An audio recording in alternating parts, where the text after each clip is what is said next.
다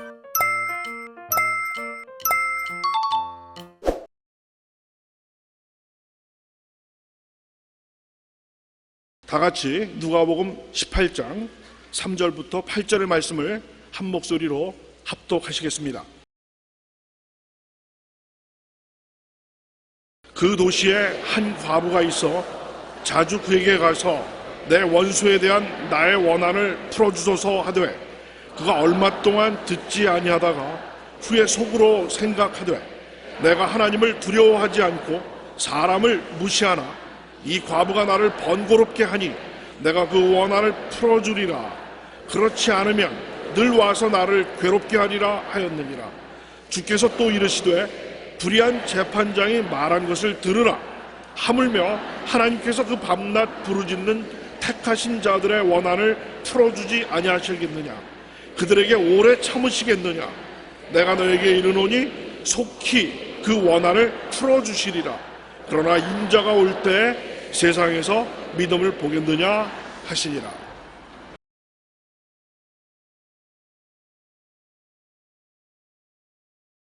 오늘 저는 여러분과 함께 4차원의 기도라는 제목으로 기도에 관해서 말씀을 나누겠습니다.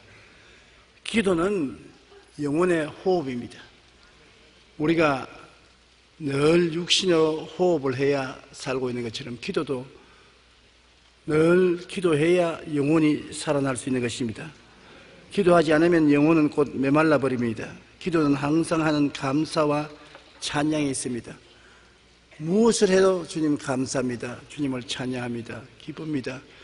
일반적인 감사와 찬양의 기도가 있습니다. 옛날 이스라엘 제사장이 하나님께 조석으로 제사 드렸듯이 우리는 감사와 찬양의 제사를 쉬지 않고 드려야만 합니다. 그러나 삶의 중대한 일에 부딪혀 하나님의 도우심이 현실적으로 필요할 때 기도를 잘 할 줄 안다는 것은 절대로 필요합니다. 생사를 걸어놓은 기도를 해야 될 때 기도할 줄 알아야지. 기도할 줄 모르면 문제를 해결할 수 없습니다. 성경에는 믿음의 기도를 하라고 명령하고 있는데 어떻게 해야 믿음의 기도를 할 수 있는지 이것을 우리가 알아야 되겠는데 그 해답이 바로 4차원의 기도인 것입니다. 2010년에 저는 텔레비 인터뷰를 했는데 그때 아나운서가 저에게 이렇게 말했어요. 믿음이 뭡니까? 시청자들이 알아들을 수 있도록 간단히 말씀을 해 주십시오. 그래서 제가 그래요. 내가 하나 물을 테니까 대답을 해 주십시오. 계란을 가지고 바위를 치면은 어떻게 됩니까? 그러니까 기자가 허허 웃으면서 말할 필요 없이 계란이 깨지는 거죠. 틀렸습니다.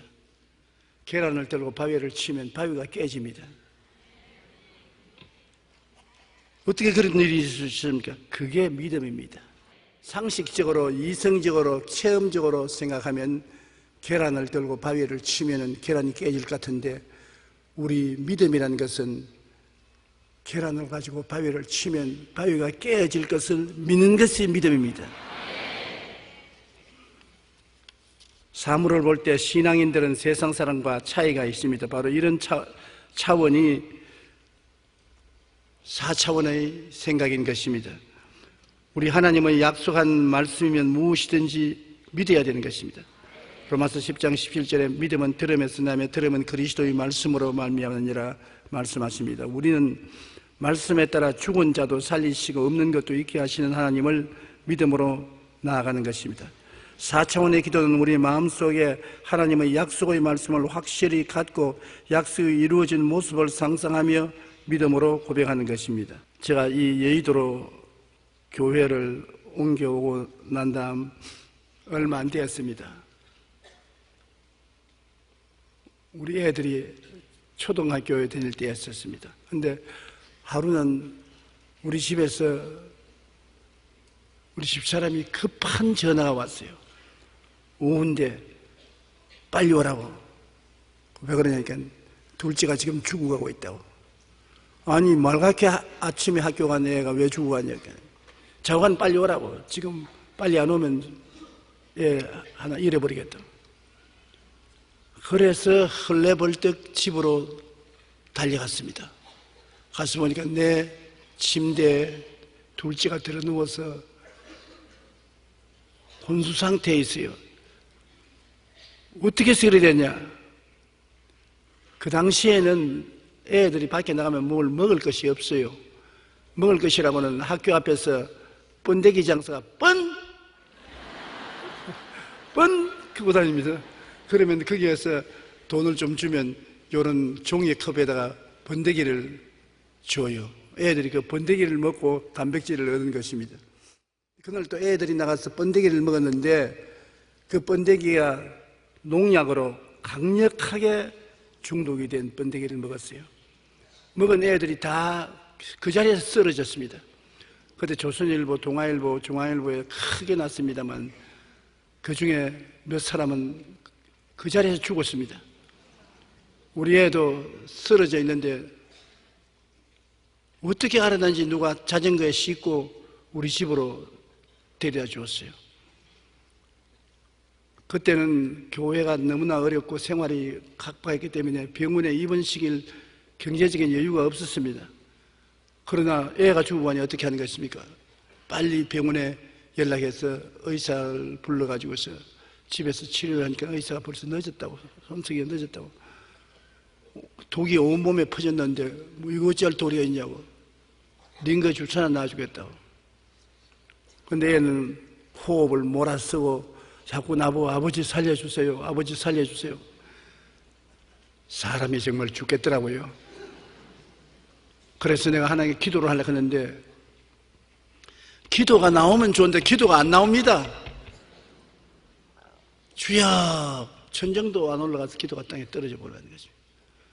하나님, 안 믿어져요. 계란을 들고 바위를 치는데 계란이 산산조각이 나버리고 말아요. 믿을 수 있는 이유가 있어야 됩니다. 지금 독을 먹고 죽어가고 있는데 독을 먹고 죽어가는 사람 고친다는 말씀의 약속이 있어야 되는데 마가복음 16장 말씀이 기억이 납니다. 믿는 자들에게 이런 표징이 있다니 병든 자에게 손 얹은 적 나으리라. 무슨 독을 마실지라도 해를 받지 아니하며 그 말씀을 펼쳐놓고 그 말씀을 믿어야 됩니다. 이제는 그 사람의 말이면 엉터리고 하나님 말씀이면 이루어져야 되는 것입니다. 죽기 아니면 살기로 그 말씀에 의지해서 하나님 아버지 이 말씀대로 우리 애를 살려주십시오. 기도가 입 밖에 나와서 천정에 안 올라가요. 너무 답답해서 막 몸부림이 나오는데 어떤 생각이 나냐면 내가 정말 예수 믿었느냐 그까지 의심이 나요. 내가 믿는 사람인지 하나님 한 번만 살려주십시오. 한 번만 내 기도 들어주십시오. 다음에는 안 기도 들어줘도 좋으니까 이 기도만은 좀 들어주십시오. 온갖 하나님 설득을 다 하려 해도 안 돼요. 그러자 나중에는 애가 아버지 하던 이제 그 말도 못하고 숨을 못 쉬어요. 맥을 쥐어봤는데 맥이 잘 느껴지지 않아요. 아, 이제 죽는구나. 이제는 볼일 다 봤다. 제가 위통을 벗어놓고 넥타이를 풀어놓고 이제 죽기 아니면 살기다. 하나님, 나는 40 되도록 살았으니까 이제 그만 살아도 됩니다. 얘는 10대 소년으로서 이제 살기 시작했는데 죽으면 어떻게 합니까? 내 생명하고 바꿔주십시오. 그리고 엎드려서 기도를 하는데 그때는 절박하니까 마음이 집중이 돼요. 그래서 하나님께 기도를 하는데 1시간을 온몸에 땀이 범벅이 되도록 기도했는데 애는 숨도 거쳐버리고 싸늘하게 식어져 가는데 응답이 안 옵니다. 그런데 내가 십자가를 바라보고 예수님이 우리를 위해서 못 박인 것을 바라봄의 법칙을 통해서 바라보며 예수님의 부활한 생명을 우리 애에게 부어달라고 2시간째 기도하는데 그래도 마음에 응답이 없어요. 그래서 하나님, 나는 여기 기도하다가 죽을 테니까 하나님 알아서 하십시오. 응답할 때까지 나는 이 자리에서 부르실 테니까. 3시간째 부르시어 기도하니까 마음이 3시간 만에 腾하고 구멍이 뚫어진 것 같더니만 성령께서 내 마음속에 믿음을 주시는데 마치 구름과 안개가 끼듯이 마음속에 성령이 내려와서 믿어져요. 이제는 계란을 들고 바위를 치면 바위가 깨질 믿음이 생기더라고요. 눈에 아무 증거 안 보이고 귀에 아무 소리 안 들리고 손에 잡히는 게 없어도 하나님의 말씀대로 이루어질 것이 믿어지더라고요. 그래서 제가 큰 소리를 말했습니다.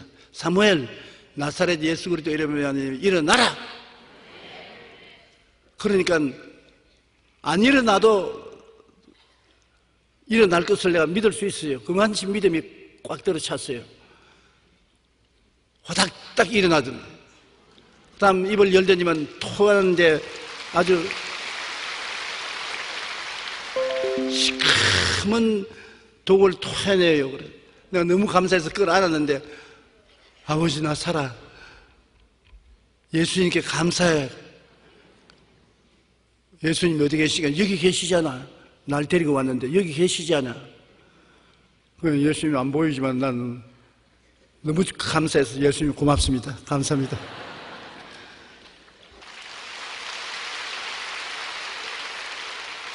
그러니까 걔가 내게 하는 말이 아버지 내가 너무 고통스러워 괴로워 견딜 수가 없을 때 내가 영혼이 몸에서 퉁 하고 떠나더라고. 우주선을 타고 가는 것처럼 퉁 하고 떠나니 끝없는 공간을 지나서 엄청나게 아름다운 곳에 들어가는데 우리 교회에 나오던 장로님, 권사님, 집사님들 세상 뜬 사람들이 다 모여오더라고. 아름다운 모습으로 변화된 그분들이 예수님같이 젊은 모습으로 와서 우리 목사님 아들이 왔다면서 전부 와가 나를 끌어안고 아버님 잘 계시냐? 잘 왔다. 엄청나게 좋더라는 겁니다. 그래서 예수님 천국에 온가 봅니다. 나도 빨리 데리고 들어가 주십시오. 주님이 고개를 설레설레면서 못 들어간다고 해요. 왜 그러냐? 너 아버지가 안 놓아준다. 왜 우리 아버지가 안 놓아줍니까? 너 아버지가 지금 기도로 너를 붙잡고 있는데 안 놓아주는데 내가 너를 데리고 갈 수 없으니 도로 가자. 주님 안 갈랍니다. 가야 된다. 너 아버지가 오락한다. 가야 된다. 그래가 왔다는 겁니다.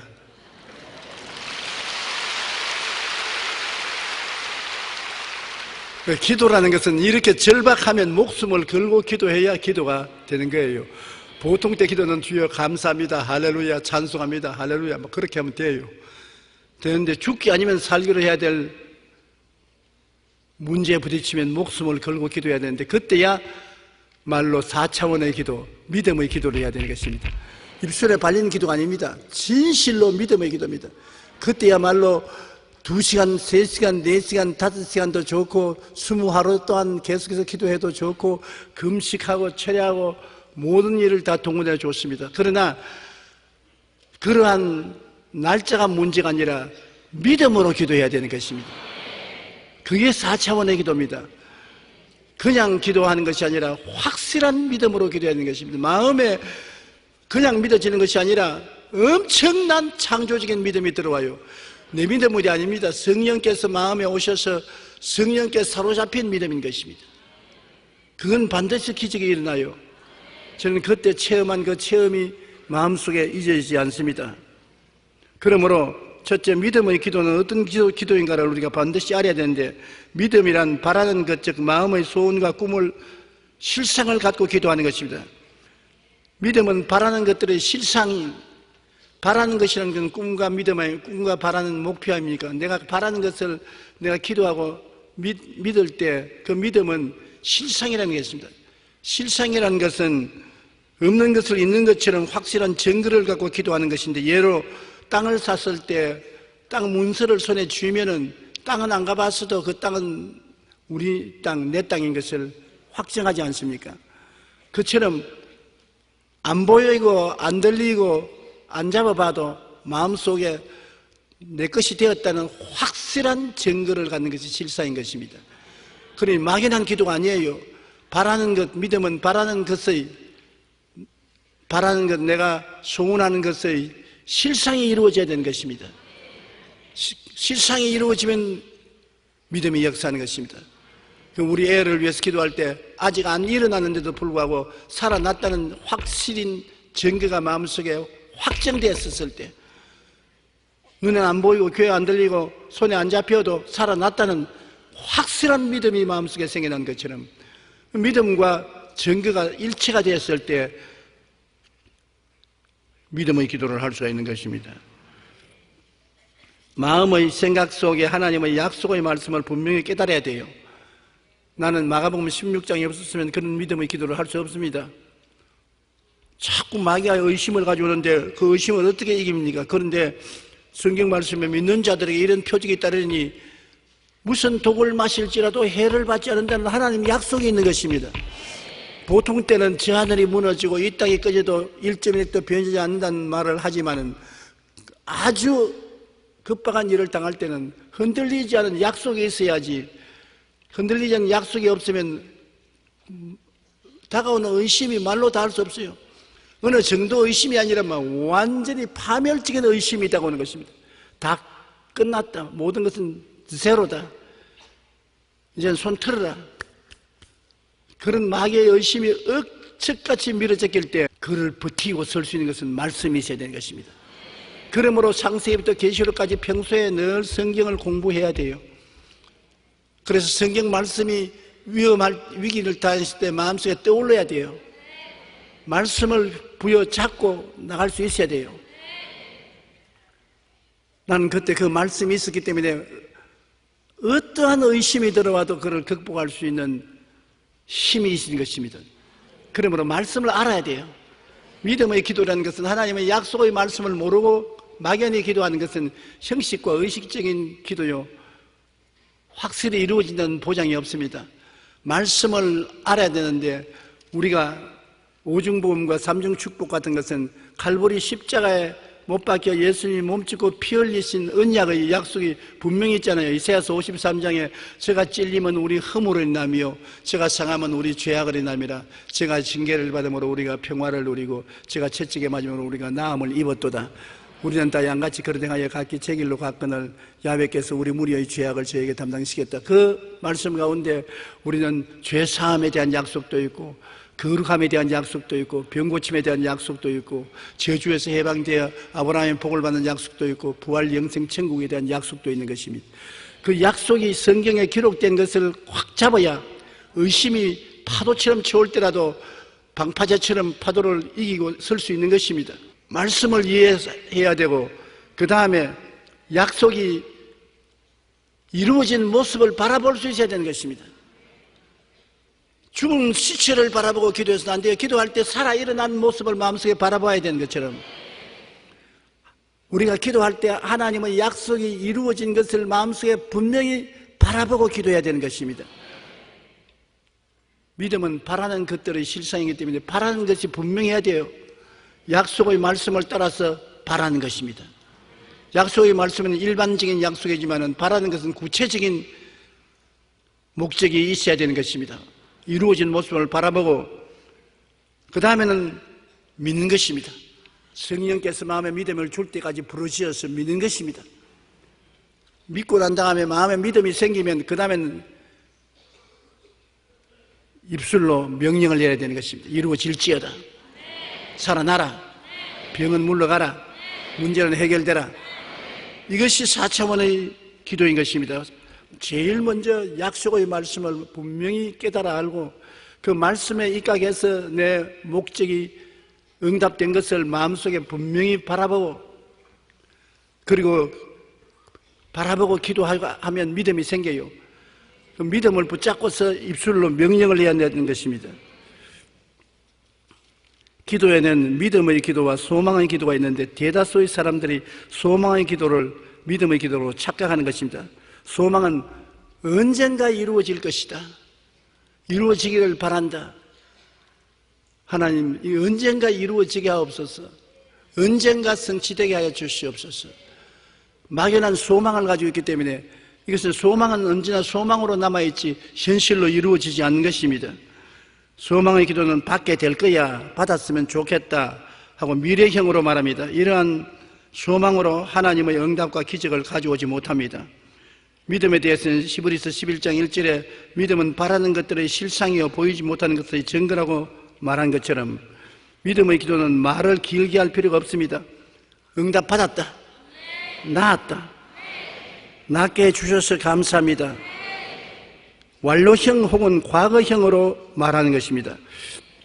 예수님께서도 병자의 안수기도 하시고 난 다음에 너가 나았느니라, 깨끗함을 입었느니라, 과거형을 말했지 나을지어 장차 나을 것이다, 장차 깨끗해질 것이다, 그렇게 말씀하지 않았었어요. 이처럼 믿음의 기도는 받았다고 믿음으로 말할 때 그 믿음을 통해 환경과 현실이 변화되고 우리가 원하는 모든 것을 얻게 되는 것입니다. 믿음의 기도란 바라는 것, 즉 마음의 소원과 꿈을 실상으로 이미 갖고 기도하는 것입니다. 이미 이루어진다는 것을 마음속에 확실히 갖고서 눈은 안 보이고 귀에는 안 들려도 내 마음에 이루어졌다는 것을 확실히 믿고서 기도해야 그것이 믿음의 기도가 되는 것입니다. 많은 사람들이 소망의 기도를 하고 있는 것입니다. 하나님 아버지여, 일이 잘 될 줄로 믿습니다. 문제가 해결될 줄로 믿습니다. 병이 장차 나을 줄 믿습니다. 미래는 자고 나면 또 내일이고 자고 나면 또 내일인 것입니다. 믿음의 기도는 없는 것을 있는 것까지 부르시는 것이요, 내 믿은 대로 될지어다. 이루어졌다고 믿어야 되는 것입니다. 응답 받았다. 문제는 해결되었다. 병은 이미 나았다. 기적은 일어났다. 그러한 과거형 믿음에 서서 기도하는 것이 믿음의 기도인 것입니다. 우리가 4차원의 기도의 모범이 바로 아브라함의 생애 속에서 볼 수가 있는 것입니다. 아브라함은 가나안 땅에 와서 75세 때 아들을 달라고 기도했습니다. 창세기 15장 1절로 4절에 보면 이후에 야훼의 말씀이 환상 중에 아브라함에게 임하여 이르시되 아브라함아 두려워하지 말라. 나는 내 방패요 너희 지극히 큰 상급이니라. 아브라함이 이르되 주 야훼여 무엇을 내게 주시려 하나이까. 나는 자식이 없사오니 나의 상속자는 이 다메섹 사람 엘리에셀이니이다. 아브라함이 또 이르되 주께서 내게 실을 주지 아니하시니 내 집에서 길린 자가 내 상속자가 될 것이미로다. 야훼의 말씀이 그에게 임하여 이르시되 그 사람이 내 상속자가 아니라 내 몸에서 날 자가 내 상속자가 되리라. 그래서 하나님께 응답을 받았어요. 그런데 하나님이 그렇게 내 몸에서 자식이 날 것이라고 한다면 중지한 것이 아닙니다. 저녁에 밖으로 나오라. 천막 밖으로 나오니까 하늘을 쳐다보라. 별들을 헤아려라. 아브라함이 별들을 헤아렸습니다. 다 수용할 수 없을 만치 많은 별의 숫자가 가슴에 꽉 들어왔을 때 하나님 말씀하기를 중지해라. 내 자손이 저처럼 많을 것이다. 바라봄의 법칙인 것입니다. 지금 자손이 없는데 별 보고서 별처럼 자손이 많다는 것입니다. 너 자손이 저처럼 많다. 바라봄의 법칙은 꼭 있어야 되는 것이 마음에 확실히 이루어진 것을 바라보아야 돼요. 창세기 15장 5절에 그를 이끌고 밖으로 나가 이르되 하늘을 우러러 별을 셀 수 있나 보라. 또 그에게 이르되 내 자손이 이와 같으리라. 그렇게 바라보면 믿음이 생기는 것입니다. 꿈이 있으면 믿음이 생기지 꿈이 없으면 믿음이 생기지 않습니다. 창세기 15장 6절로 7절에 아브라함이 야훼를 믿으니 야훼께서 이를 그 의로 여기시고 또 그에게 이르시되 나는 이 땅을 내게 주어 소유로 삼게 하려고 너를 갈대아 우르에서 이끌어낸 야훼니라. 꿈을 보고 난 다음에 마음속에 야훼가 자손을 줄 것을 아브라함은 믿었습니다. 우리가 바라보지 않은 것은 믿음이 생기지 않습니다. 믿음은 바라는 것들의 실상인 것입니다. 바라는 것이 분명히 마음속에 있어야 믿음이 생겨나는 것입니다. 무엇을 믿느냐? 이러이러한 것을 믿습니다. 바디메오가 장님이 되어서 예수님 지나갔음을 듣고 다윗의 자손 예수여 나를 불쌍히 여기소서 하니까 데려오라. 그래 같이 오니까 예수님이 뭐라 했으면 내가 뭘 해주기를 원하느냐? 주여 보기를 원하나이다. 분명히 자기 목표가 있어야 믿음이 생기는 것입니다. 내 믿은 대로 될지어다. 보기를 원하나이다. 보는 것이 거의 목표가 분명하니까 주님께서 내 보는 대로 될지어다. 여러분도 하나님께 기도할 때 하나님의 뜻을 알고 난 다음에 그 뜻을 따라 기도할 때 기도가 이루어진 모습을 마음속에 분명히 바라봐야 되는 것입니다. 바라봄의 법칙은 우리 기도에 절대로 필요한 것입니다. 아브라함은 나이가 75이지만은 별들을 바라보고 자손이 별들처럼 많은 것을 믿게 된 것입니다. 바라봄의 법칙과 믿음이 같이 있은 것입니다. 그런데 10년 동안 85세가 될 때까지 실제로 아들이 태어나지 않자 믿음이 흔들리기 시작한 것입니다. 믿음을 주시겠다는 약속의 말씀을 받았고 또 그대로 이루어진 모습을 별들을 통해서 늘 바라보았는데도 불구하고 믿음이 흔들렸습니다. 10년 만에 흔들려서 85세가 되었을 때 마음속에 하나님이 자손 줄 것을 포기했습니다. 그리고 자기 아내 사레에게 불평을 말했습니다. 사레가 미안하잖아요. 그러니까 자기 남편 보고 내 종 하갈이 있으니까 내 종에게 들어가서 첩을 삼고 자식을 낳아라. 하도 남편이 욱박지르니까 별 도리 없이 그렇게 말할 수밖에 없는데 아브라함이 좋다고 하갈을 취해서 첩으로 삼았어요. 삼고 난 다음에 곧장 하갈이 잉태되었습니다. 그러니까 하갈이 마음에 자기 주인이 별 볼일 없이 보이니까 금방지게 행동했단 말입니다. 사례가 아주 화가 나가지고서 남편에게 못 견디게 굽니다. 당신이 받아야 될 모욕을 왜 내가 받아야 되나? 당신이 하갈을 취해서 자식을 잉태하게 만드니까 제가 나를 저렇게 무시하지 않냐? 그래서 가정이 아주 풍비박산이 되고 굉장히 큰 고통이 다가왔습니다. 하나님께서는 아브라함에게 믿음이라는 것은 그냥 되는 것이 아니라 입술로 고백을 해야 된다는 것을 하나 더 가르쳐 주기 위해서 그렇게 한 것입니다. 그가 하나님의 말씀을 깨달았고 바라봄의 법칙으로 그렇게 많은 자손이 있을 것이라는 것을 바라보았지만은, 바라보고 그 다음 믿었지만은 그 믿음을 말씀으로 붙잡아 줘야 되는 것입니다. 여러분, 말씀이 여러분을 움직이는 것입니다. 과학자들이 말하기를 우리 두뇌의 95%가 말에 의해서 움직인답니다. 우리 두뇌에 보는 신경도 있고 듣는 신경도 있고 생각하는 신경도 있고 온갖 신경이 다 있지만 말에 의해서 95%가 움직인다는 것입니다. 그러므로 우리가 하나님의 약속의 말씀을 알고 그 약속의 말씀을 따라 기도해서 응답받은 바라봄의 법칙을 마음속에 가지고 믿었으면 그 믿음을 입술로 말을 해야 돼요. 말을 해야 믿음이 강해지는 것입니다. 말을 해야 생각이 굳건해지고, 말을 해야 꿈이 분명해지고, 말을 해야 믿음이 뚜렷해지고, 말을 해야 창조적인 능력이 나타나는 것입니다. 말을 여러분 부인해버리면 만사가 휴지통이 되는 것입니다. 기도하고 난 다음 대개 사람들이 말로 부정을 해버리기 때문에 기도가 휴지가 되고 마는 것입니다. 아브라함이 말로서 없는 아들이 있는 것처럼 했으면 좋을 텐데 그렇지 않고 늘 아들 밤이나 낮이나 아들이 오기를 기다리고 안 오니까 나중에 아내를 보고 욱박질러서 당신이 자식이 못 낳아서 나는 아들이 없지 않냐, 상속자가 없지 않냐, 할 수 없이 첩을 얻도록 허락할 때까지 압박을 가했단 말입니다. 하나님께서 네가 입술로 시인하라. 이제 네 나이가 99세인데 너 이름을 아브라함이라 하지 말고 아브라함이라고 해라. 그냥 아브라함이 아니라 아브라함은 많은 민족의 조상이란 말이다. 그리고 너 아내 이름은 사레가 하지 말고 사라라 하라. 여주라 해라. 많은 자식의 주인이라고 하라. 그날부터 자식이 없는데도 불구하고 그 남편을 아브라함 많은 민족의 조상이여, 사라 많은 자식의 여주여, 서로 없는 것을 있는 것 같이 부르기 시작한 것입니다. 왜 믿음이 확고해졌어요? 바라봄의 법칙을 따라서 바라보고 믿고 말로서 시인하니까 믿음이 확고하게 돼가지고 100살에 아들을 낳으니 이삭이 그 아들인 것입니다.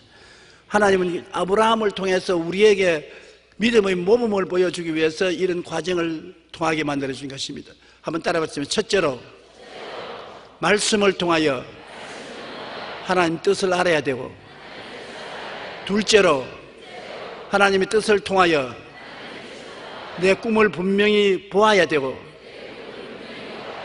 셋째로 꿈을 보고 기도하면 믿음이 생겨나는데, 믿었으면 입술로 고백해야 된다. 없는 것을 있는 것처럼 말해야 된다. 그러면 이루어지는 것입니다. 그 과정을 아브라함에게 하나님이 보여주심으로 그 후손들인 우리가 이걸 깨닫게 하려고 만들어 주신 것입니다.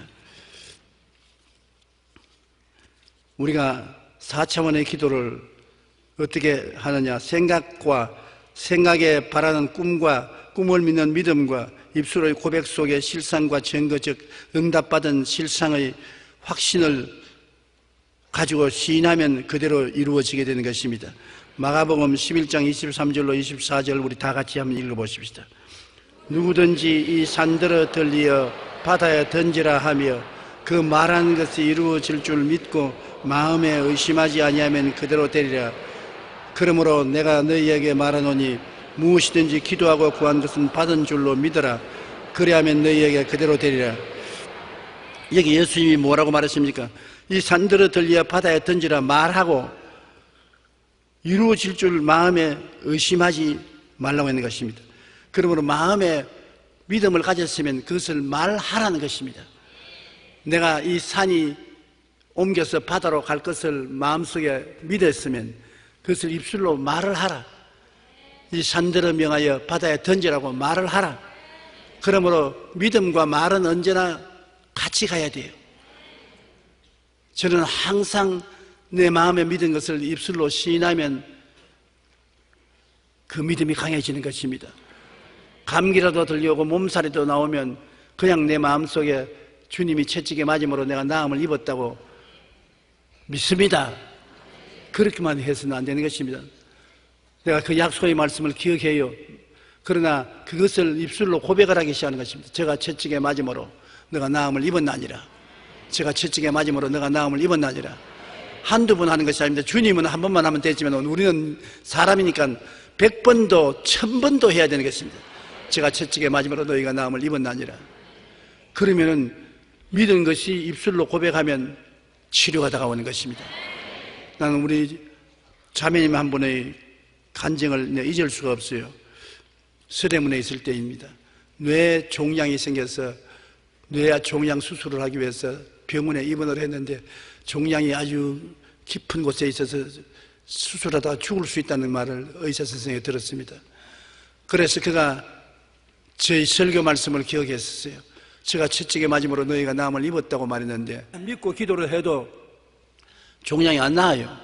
믿음이 부족한 것입니다. 자꾸 의심이 생겨요. 그래서 하루 저녁에 제가 채찍에 맞음으로 너가 나음을 입었다는 것을 손가락으로 헤아려 가면서 1000번을 외웠다는 것입니다. 제가 채찍에 맞음으로 너가 나음을 입었나니라. 제가 채찍에 맞음으로 너가 나음을 입었나니라. 제가 채찍에 맞음으로 너가 나음을 입었나니라.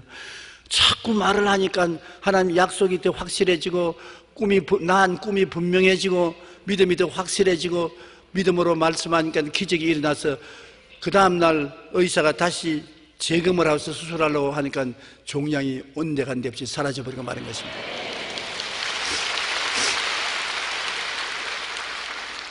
그러므로 여러분께서 입술로 말씀을 고백한다는 것은 굉장히 효과가 있는 것입니다. 두려워하지 말라. 내가 너와 함께 함이라. 놀라지 말라. 나는 내 하나님이 되리라. 내가 너를 굳세게 하리라. 참으로 내가 너를 도와주리라. 참으로 나의 어려운 손으로 너를 붙잡아 주리라. 저는 두려움이 오면은 주님께서 나를 붙들어 준다는 것을 그냥 마음에 믿고만 있어서는 안 되는 것입니다. 믿었으면 입술로 고백을 해야 돼요. 이 말을 계속 하는 것입니다.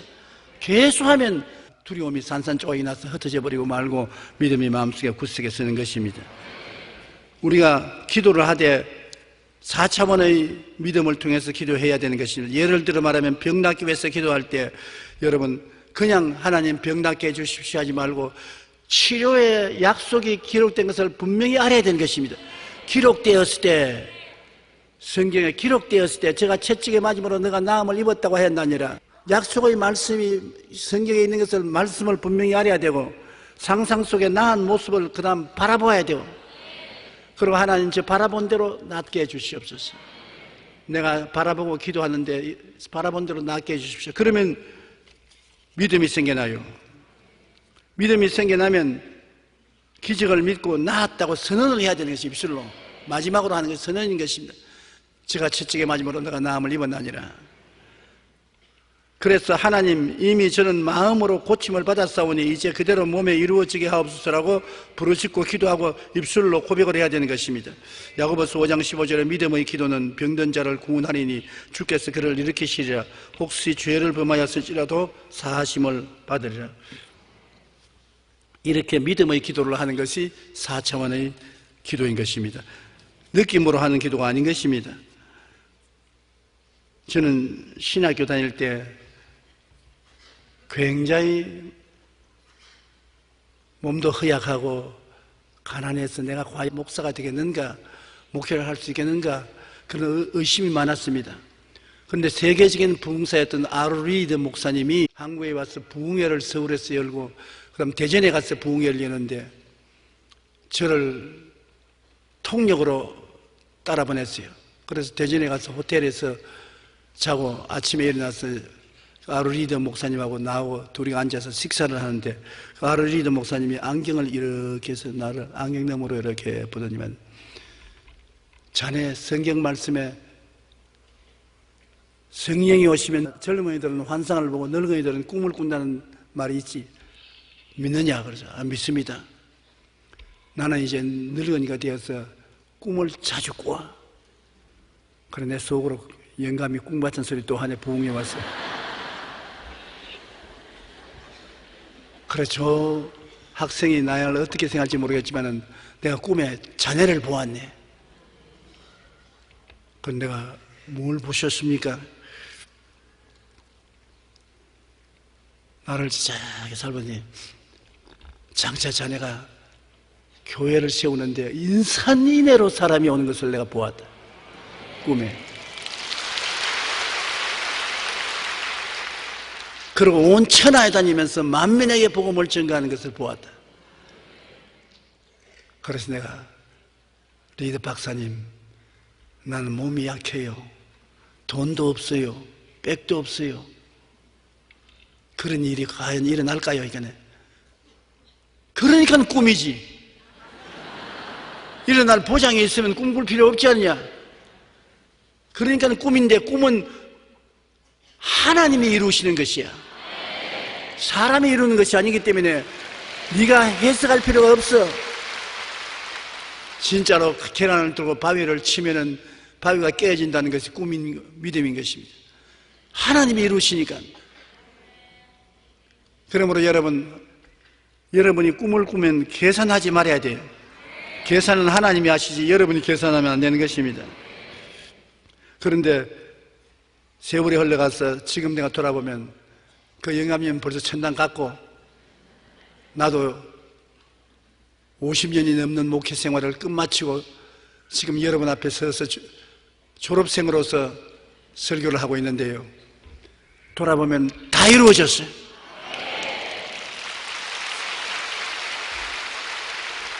그 꿈이 자꾸 내 마음속에 기억이 나는 것입니다. 어떻게 해서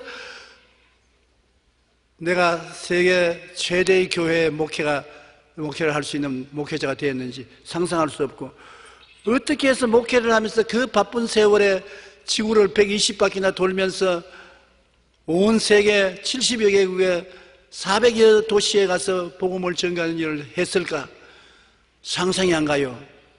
꿈 같은 일이 이루어진 것입니다. 꿈이 이루어진 것입니다. 그러므로 하나님의 약속의 말씀을 가지고서 여러분 영혼이 잘됨같이 범사에 잘됨에 강건한 여러분의 꿈을 꾸십시오. 마음속에 꿈은 꿈입니다. 어떻게 될지 그건 여러분 힘으로 계산하지 마십시오. 계산은 하나님께 맡기고 꿈을 꾸십시오. 그러면 믿어질 것입니다. 여러분의 믿음은 사람들이 다 웃을 것인지 모르지만 마음에 믿어지면 그 믿음을 가지고서 이야기를 하십시오. 말을 하십시오. 아무도 안 들어주거든 여러분 자신을 보고 이야기하십시오. 이웃을 보고 이야기하십시오. 세월이 흘러가면 하나님께서 여러분이 믿고 말한 사실을 이루어지게 되는 것입니다. 따라 말씀해. 꿈꾸고 믿고 말하라. 꿈꾸고 믿고 말하라. 그러면 하나님이 이루어 주시는 것입니다. 꿈도 안 꾸고 믿지도 아니하고 말도 안 하고 사주팔자만 바라고 있으면 아무것도 이루어지지 않습니다. 나는 헐벗고 굶주리고 가난하고 빈손 들었을지라도 마음속에 꿈을 가지고 그리고 믿고 꿈을 가지고 기도하면 믿음이 생기니까, 기도 안 하면 믿음 안 생겨요. 기도하면 성령이 믿음을 주시니까 믿고 그 다음 믿은 대로 말을 하고 있으면 하나님께서 그것을 이루어 주시는 것입니다. 시편 81편 10절에 나는 너를 애굽 땅에서 인도하여 낸 야훼 내 하나님이니 내 입을 넓게 열라 내가 채우리라. 넓게 열라. 그냥 조그만침 열지 말고 크게 입을 열어라. 엘리사 시대에 제자 선지자가 죽었는데 빚을 많이 지고 죽었습니다. 그 과부가 엘리사 선생이 와서 선생이여 우리 남편이 제자였는데 죽고 빚을 많이 남겨놔서 빚쟁이들이 자식을 종으로 팔아서 빚을 갚겠다고 하니 나를 도와주십시오. 그 엘리사가 어떻게 도와주겠냐? 너희 집에 뭐가 있느냐? 기름병에 기름 반쯤 있는 것밖에 없습니다. 그래? 돌아가서 이웃의 그릇을 빌리되 많이 빌려라. 조금 빌리지 말고 많이 빌려라. 그리고 문을 닫고 난 다음에 기름병을 가지고서 그 그릇에 기름을 부어라. 그래서 집에 들어가서 이웃에 가서 그릇을 많이 빌려서 안청 마루 마당에 다 갖다 놓고 기름을 붓는데 한 그릇에 가득 차니까 또 다른 그릇 가져오고 다른 그릇에 가득 차니까 또 다른 그릇 가져오고 기름이 계속 기름병에서 나옵니다. 나중에 그릇 더 가져오라. 어머니 그릇이 없습니다. 이건 기름이 뚝 끊겼습니다. 그래서 그 선지자의 아내가 엘리사에 가서 그 이야기를 하니까 그 기름을 팔아서 빚을 갚고 나머지는 생활비로 쓰라.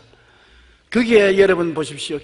그릇을 빌리되 조금 빌리지 말고 많이 빌려라. 그 그릇이 바로 여러분 꿈인 것입니다. 꿈을 갖되 조금 갖지 말고 크고 작은 꿈을 많이 가져라. 기왕 가질 바야 많이 가지지 왜 적게 가져요? 꿈은 꿈인데 실제로 내가 힘이 들어가는 것이 아니라 꿈은 꿈인데 작은 꿈도 꾸고 큰 꿈도 꾸고 꿈을 많이 가져. 그러면 기도하는 것은 성령의 기름이 붙도록 기도하면 성령이 그 꿈에다가 기름을 부어서 다 이루어지게 만들어 주시는 것입니다. 우리가 꿈을 가지고 난 다음 믿음이 생긴 그 과정가 기도인 것입니다. 내가 꿈을 갖고 기도를 간절히 하면은 믿음이 생기고 그 다음 믿음이 생기면 입술로 고백을 하기 시작하는 것입니다. 그 믿음으로 기도할 때 단순한 기도를 끈질기게 하라는 것입니다.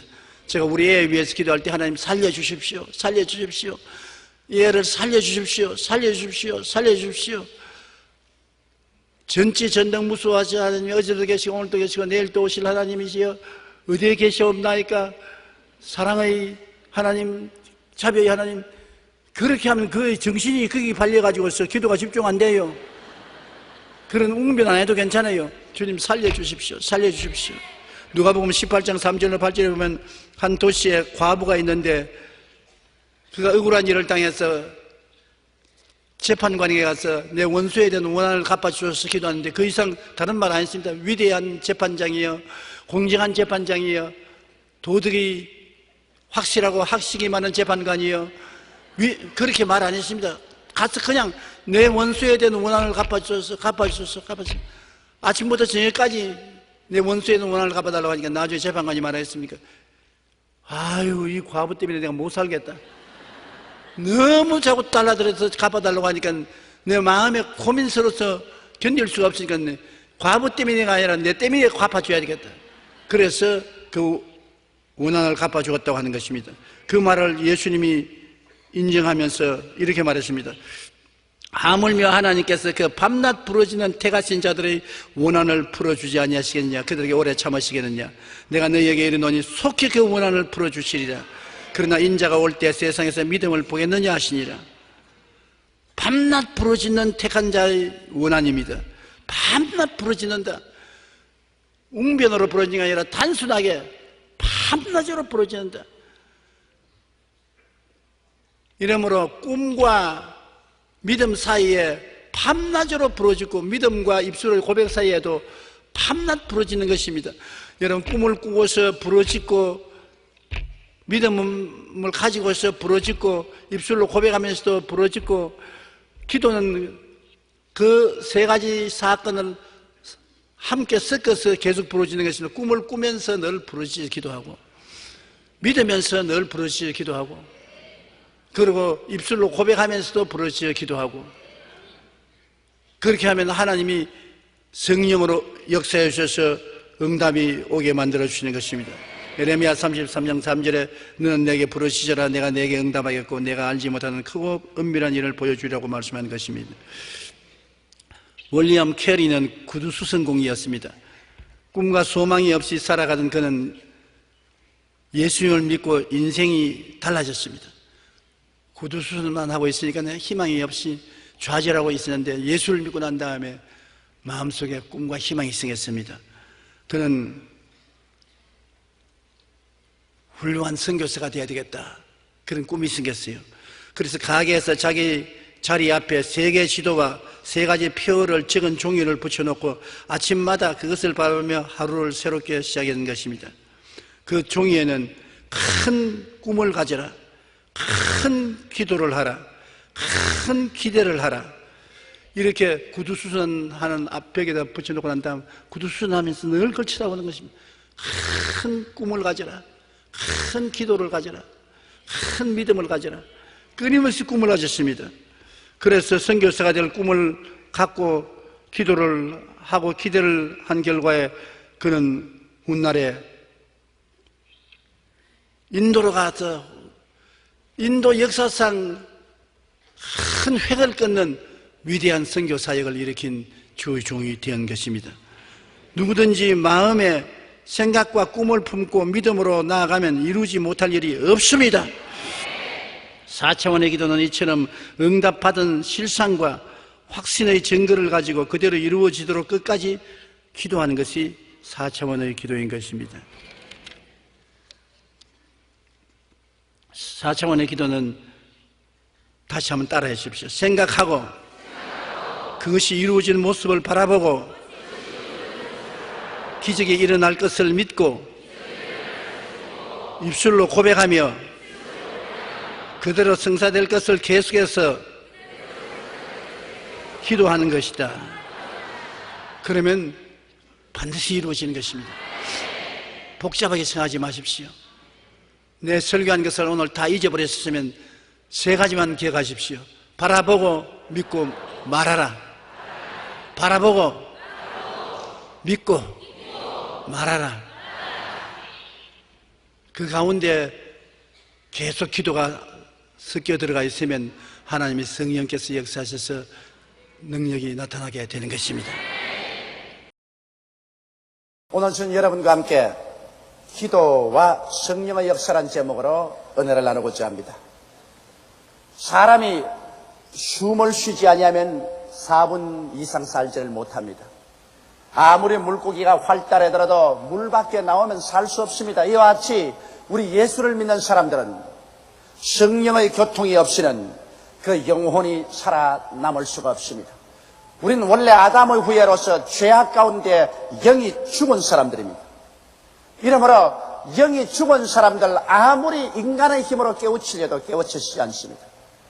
오직 하나님의 성령께서 우리 마음에 감화 감동을 주셔서 우리가 얼마나 비참한 죄인인 것을 깨닫게 해주시고 성령께서 우리 주 예수 그리스도를 우리에게 계시해 주셔서 비로소 예수 그리스도 안에서 우리가 용서를 받고 구원을 받은 것을 믿을 수가 있게 되는 것입니다. 이러므로 성경은 밝히 말씀하기를 성령으로 말미암지 않고는 예수를 그리스도로 주로 부를 사람이 없다고 말하고 있는 것입니다.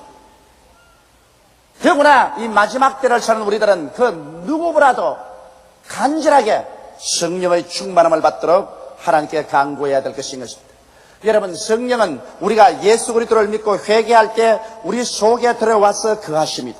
그래서 우리에게 그리스도에 대한 계시를 보여주시는 것입니다. 그러나 이만으로 만족할 수 없습니다. 우리는 성령의 충만함을 받아야 되는 것입니다. 우리 주 예수께서 이 세상을 떠나서 천국 가시기 전에 너희는 요한의 물세례 받았으나 몇 날이 못되어 성령으로 세례받으리라고 말씀하신 것입니다. 성령이 너희에게 마시면 너희가 권능을 얻고 예루살렘과 온 유대와 사마리아와 땅끝까지 이르러 내 증인이 되라고 말씀하신 것입니다. 이러므로 성령을 받아야 비로소 여러분과 나의 신앙생활 속에 권세가 있고 권능이 나타나게 되는 것입니다. 기도의 권능이 생기고 전도의 권능이 생기고 신앙의 힘이 생기고 또 성령의 여러 가지 은사가 나타나서 여러분 생애 속에 하나님의 살아계신 증거가 뚜렷해지는 것입니다. 이번 오키나와에서 제가 하나 감격한 것은 사흘째 미 공군기지 교회에서 설교를 하고 나오는데 아주 활달하고 건강해 보이는 자매님 한 분이 나와서 목사님 날 아시겠지요? 그래요. 일본 여자입니다. 누구시지요? 그러니까 작년에 목사님이 오키나와에 왔을 때 그 강단 옆에 들것에 들려서 사형선고를 받고 누워있던 여자가 기억납니까? 아, 그 기억나지요. 자궁암으로 배가 남산만치 불러줘서 이제는 사형선고를 받고 강단 옆에 들것에 들려 누워있던 자매님 기억하지요? 내가 바로 그 여자입니다. 그날 목사님이 나가면서 안수하고 기도해 주시고 난 다음에 나와서 지금 이와 같이 건강이 되어서 인사하러 왔습니다. 내 눈을 믿을 수가 없어요. 어떻게 그런 큰 변화가 다가올 수 있었는지. 그것은 오직 하나님의 성령의 기름 부으심이 계셨기 때문에 그런 역사가 생겨나신 것입니다. 이러므로 오늘날 우리 하나님의 교회에 필요한 것은 더 많은 의식이나 형식이나 제도가 아니라 하나님의 성령의 능력이 우리에게 필요한 것입니다. 그러면 우리는 초대교회를 살펴봄으로 말미암아 어떻게 초대교회에 하나님의 성령이 역사했는지 우리 아마 알아보십시다. 첫째로 마가 요한의 십다락방에 임하였던 성령의 역사를 우리 한번 알아보시기 바랍니다. 예수님께서 죽은 지 사흘 만에 부활하셔서 40일 동안 동해 번쩍 서해 번쩍 하면서 흩어져가는 제 아들을 불러 모았었죠. 그래서 예수께서 마지막 감람산에서 성천하실 때는 500여 명의 사람들이 예수님이 하늘로 올라가는 것을 직접 목도했었습니다. 그 중에 120명이 내려와서 마가 요한의 다락방에서 열흘 동안 마음을 같이하여 간절하게 전심으로 기도했습니다. 성령으로 충만함 받기 원하는 사람은 전심으로 기도하지 않고는 성령 역사 안 합니다. 지나가는 바람처럼 잠시 기도하고 많은 그러한 것으로 성령이 어떻게 충만해지는 것입니까? 마음에 갈급한 심령이 있어서 시간을 내어 하나님 앞에서 전심으로 부르짖어 기도할 때 성령이 많은 것입니다. 그러므로 오순절 다락방에도 무려 그들이 열흘 동안 하나님 앞에서 간절히 기도했는데 오순절 날에 맞아 갑자기 하늘에서 강한 바람 같은 소리가 나고 불의 혀같이 갈라지는 것이 각 사람 머리 위에 임하였더니 그들이 다 성령으로 충만함 받고 성령이 말하게 하심을 따라 다른 방언으로 말하기 시작한 것입니다. 여기에서 하나님의 성령께서 무엇을 하시겠다는 확실한 예언을 주신 것입니다. 그것은 뭐냐면 그들이 모인 자리에 하나님의 성령이 마실 때 강한 바람 같은 소리를 내고 성령이 마신 것입니다. 왜 성령이 강한 바람 같은 소리를 냈을까요? 하나님의 성령은 강한 바람같이 임하여서 여러분과 나의 생애 속에 염려, 근심, 불안, 초조, 절망의 모든 고리타분하고 썩어진 공기를 일시에 다 씻어내버리고 마는 것입니다. 오늘날 수많은 사람들이 교회에 와서 주를 믿는다고 하면서도 그 마음속에 염려와 근심, 불안과 초조와 절망과 불신앙을 그대로 안고 있습니다. 이것을 내가 쫓을 힘이 없습니다. 그러나 성령의 바람이 불어오면 어떠한 독가스라도 다 불려나가 버리고 마는 것입니다. 여러분, 오늘날 세상에 성령의 역사와 함께 악령의 역사가 많습니다. 모두 다 헬라어로는 성령도 푸뉴마토스 바람이라고 말하고 악령도 푸뉴마토스 바람입니다. 나쁜 바람입니다.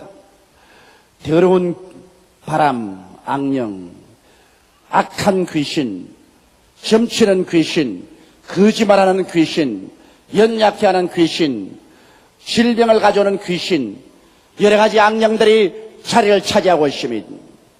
이 악한 바람을 내어 쫓기 위해서는 하늘에서 내려오는 강한 바람, 하나님의 성령의 바람이 불어오면 여기에 침체된 모든 썩어진 고약한 바람들은 다 불려나가 버리고 마는 것입니다.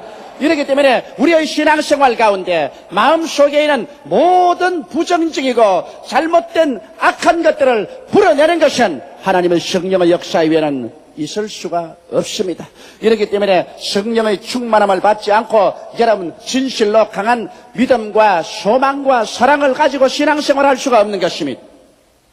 성령이 또한 불같이 임하신 이유는 여러분 불은 열심을 나타냅니다. 마음이 뜨거워져서 열렬한 마음으로 하나님을 찾고 기도하고 소망이 뜨겁고 믿음이 뜨겁고 사랑이 뜨거워야 돼요. 우리 신앙생활이 미지근하면 아무것도 안 되는 것입니다. 성경에는 차든지 더욱든지 하라 미지근하면 토해버리겠다고 말씀하신 것입니다. 이러므로 우리의 마음에 뜨거운 신앙을 갖기 위해서는 여러분 성령의 불이 임해야 돼요.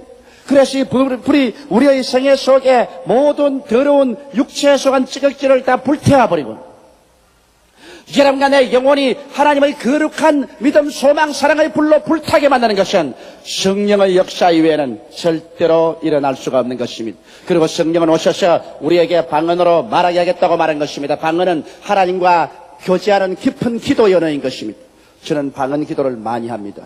왜냐하면 우리가 아는 말로 기도하고는 1시간 이상 더 계속 기도할 수가 없습니다. 그러나 방언으로 찬송하고 방언으로 기도하고 또 방언으로 기도하고 아는 말로 기도하고 이와 같이 계속함으로 1시간도 좋고 2시간도 좋고 3시간도 좋고 계속 하나님 앞에서 기도할 수 있습니다. 여하간 하나님 앞에서 오래 기도하면 할수록 여러분은 영적인 깊은 은혜 속에 들어가게 되는 것입니다. 1시간 이상 기도하지 아니하고 성령의 충만한 생활을 할 수 있는 사람은 한 사람도 없습니다. 오늘 교회가 필요한 것은 더 많은 시간을 내어서 하나님 앞에 기도할 수 있는 성도들을 훈련시키는 것입니다. 너무나 성도들이 기도를 하지 않습니다. 미국 교인들 통계를 보니까 하루에 미국 교인들은 평균 1분 이하로 기도한다고 그러십니다. 여러분 하루에 1분 이하 기도하고 무슨 하나님의 능력과 영광이 나타납니까? 밥 먹는데도 하루에 적어도 3시간 보내면서 영생을 얻고 하나님과 교제하는 그 기도를 1시간도 안 하고 여러분께서 신령한 신앙생활을 할 수 있다고 생각합니까? 1시간 기도라는 것은 아침에 30분만 일어나고 일찍 일어나고 저녁에 30분만 늦게 자면은 1시간 기도는 실컷 할 수 있는 것입니다. 이러므로 우리가 성령으로 충만해서 성령이 말하게 하심을 따라 다른 방언으로 말하면 방언으로서 하나님께 찬미하고 기도할 수 있습니다. 그리고 또 하나님께서 방언을 주신 이유는 이제는 온 천하 만국에게 하나님께서 방언을 통해서 모든 사람을 구원한다는 것입니다. 이 방언이란 뭐냐면 각국 나라 말을 말하는 것입니다. 옛날에는 유대인들은 생각하기를 하나님은 히브리 말만 사용하시고 유대민족만 구원한다고 생각했는데 오순절 날에 성령이 마셔서 각 나라 말로 말하기 시작하므로 이제 하나님께서는 유대민족만 구원하는 것이 아니라 하늘나라의 만민들을 구원한다. 모든 방언과 족속들을 구원하는 때가 왔다는 것을 보여주신 것입니다. 이러므로 성령이 충만해야 우리 교회, 우리 민족만 위해서 전도하겠다고 생각하지 않고 성령 충만하면 각 방언을 쫓아서 선교사를 보내고 나가서 복음을 전가하도록 하나님의 성령께서 이끌어 가시는 것입니다.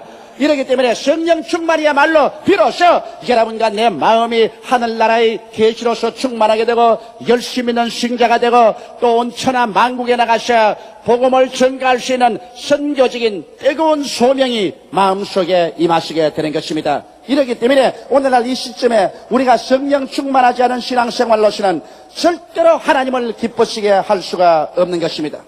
둘째로 왜 우리가 성령 충만을 해야 될 것입니까? 빌립이 사마리아에 가서 부흥회를 인도했었습니다. 빌립은 하나님의 종이지만은 집사였었습니다. 그런데 그가 예수 그리스도를 전도하니 많은 사람에게 붙었던 귀신이 소리치며 나가고 많은 절름발이와 안전뱅이가 나으니 그 성의 기쁨이 충만하더라고 말하셨습니다. 여러분, 오늘날 또 예수 그리스도를 전가하는 곳에는 귀신이 소리치며 나가고 절름발이와 안전뱅이가 낫는 기사와 이적이 일어나야만 되는 것입니다. 성경은 말씀하시기를 예수 그리스도는 어제나 오늘이나 영원토록 동일하다고 말하셨으며 너희 두세 사람이 내 이름으로 모인 곳에는 나도 너희 가운데 있겠다고 말씀하신 것입니다. 그러므로 예수님은 이 자리에 와서 계신 것입니다. 여러분과 함께 계신 것입니다. 이러므로 예수 그리스도를 전파하는 곳에는 귀신들이 소리치며 나가야 되는 것입니다. 왜냐하면 하나님의 성령의 불이 와서 부딪히기 때문에 귀신이 머물러 있을 수가 없는 것입니다. 그런데도 불구하고 그곳에 성령 받은 사람이 없습니다. 사람들은 회개하여 구원을 받고 혹은 귀신이 쫓겨나가고 병이 낫기도 하는데 성령은 아무도 받질 않았었습니다. 이래서 예루살렘에서 베드로와 요한을 파견해서 베드로와 요한이 그들이 성령 받기 위해서 기도하며 그들에게 성령이 임하기 시작한 것입니다. 여기 보십시오. 구하지 아니하면 하나님께서 주시지 않습니다. 빌립이 사마리아에 가서 복음을 전가할 때 구원은 구하니까 구원받는 사람이 생겼습니다. 귀신은 쫓아내니까 귀신이 쫓겨나갔습니다. 병은 기도하니까 나으셨습니다. 그러나 성령 받기를 구하지 아니했기 때문에 성령이 임하지 아니하셨습니다. 그러나 베드로와 요한이 와서 성령 받기를 하나님께 기도하며 그들에게 성령이 임하기 시작한 것입니다. 이러므로 사랑하는 성도 여러분, 여러분께서 성령을 달라고 하나님 앞에 간절히 간구하고 부르시어 기도해야 하나님의 성령께서 임하시는 것입니다. 내가 이번 오키나와 집회에 어떤 미 군인의 일본 부인이 내게 와서 눈물을 많이 흘리면서 그런 말을 해요. 목사님, 갈급해서 견딜 수가 없습니다. 그런데 사람들은 말하기를 성령 충만한 것이라는 것은 없다고 하는데 목사님 예수 믿고 난 다음 또다시 성령 세례받고 사도시대처럼 방언도 말하고 이렇게 하는 체험이 있나요? 나는 성경을 읽으면 읽을수록 성경에는 분명하게 우리 주님께서 성령 충만을 주시고 다른 방언으로 기도하는 은사도 주시는 것이 기록되어 있는데 많은 목사들에게 물어봐도 그런 것은 옛날에 있었지 지금은 없다고 하는데 나는 이 갈급해서 어떻게 할까요? 그래서 자매님이 성경에 읽은 말씀이 참말입니다. 어떠한 목사가 어떤 말을 할지라도 그것은 사람의 말이요 성경의 말은 아닌 것입니다. 성경에 당신이 읽을 때 하나님께서 성령으로 채워주시고 또 성령의 방언의 은사도 주신다고 기록하시면 그대로 구하십시오. 그러면 됩니다. 그리고 제가 안수기도를 해주었습니다. 그러면 목사님 어떻게 충만한 받을 수 있어요? 집에 가서 적어도 1시간 이상 주님께 부르짖어 매일 동안 기도하십시오. 그러면 당신 반드시 성령으로 충만함 받고 성령이 말하게 하심을 따라 다른 방언으로 말하는 큰 은혜를 받게 되실 것입니다. 여러분, 하나님께 간절히 간구하고 갈급한 심정을 가진 사람들에게는 하나님 성령이 오게 되어 있는 것입니다.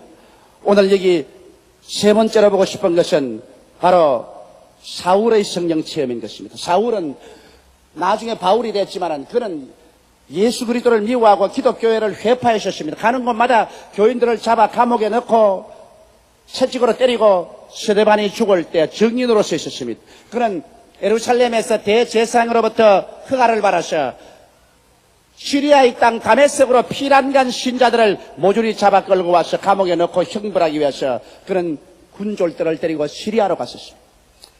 다메섹으로 가는 길에서 바로 다메섹 성이 눈앞에 보입니다. 그런데 여러분 시리아의 햇빛은 마치 소나기처럼 쏟아진다고 그랬었습니다. 공기가 습기가 없고 맑기 때문에 소낙빛처럼 햇살이 비쳐내려옵니다. 그런데 갑자기 대낮에 햇빛보다 더 밝은 빛이 하늘에서 비침으로 모든 사람들이 놀라서 땅에 엎드렸습니다. 사울도 말에서 떨어져서 땅에 엎드렸습니다. 그러자 하늘에서 소리가 났습니다. 사울아, 사울아, 내가 왜 나를 핍박하느냐? 그는 엎드려서 말했습니다. 주여, 누시니까 나는 내가 핍박하는 예수라. 깜짝 놀랐습니다. 자기는 하나님이 일한다고 해서 기독교회를 회파하고 교인들을 죽였는데 바로 그 회파하는 기독교회의 주인이 예수가 하나님이라는 것을 깨달았었습니다. 그는 일어나 보니 눈이 장님이 된지라 사람들에게 끌려서 다메섹에 들어가서 사흘낮 사흘 밤을 금식하면서 회개하고 하나님께 부르짖었습니다.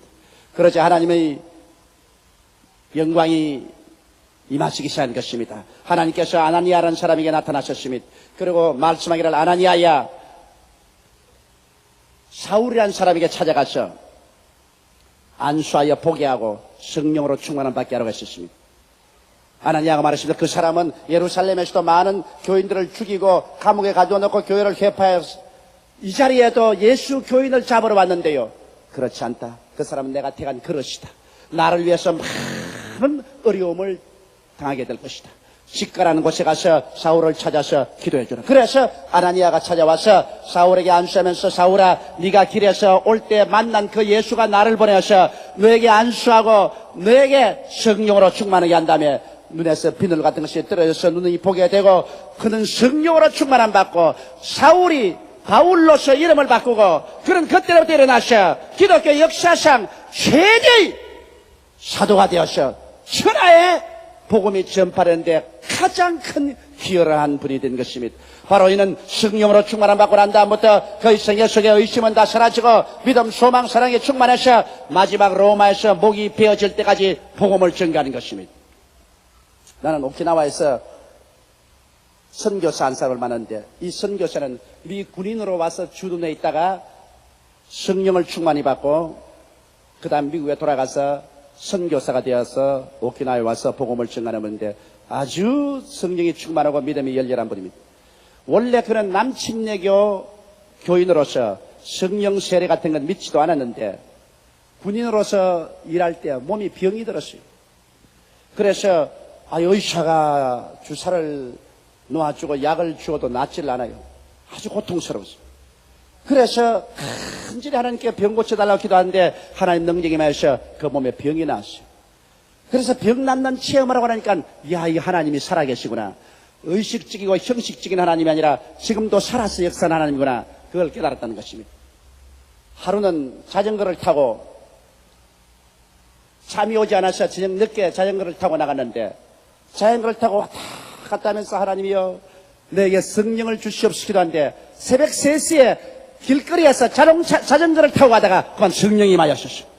막 가슴이 뜨거워지더니만 하늘에서 불길이 임하셔 자동차를 타면서 막 방언으로 말하고 기도를 하니까 새벽에 택시를 운전하고 하던 일본 사람들이 보고 미국 군인이 한 사람 미쳤구나.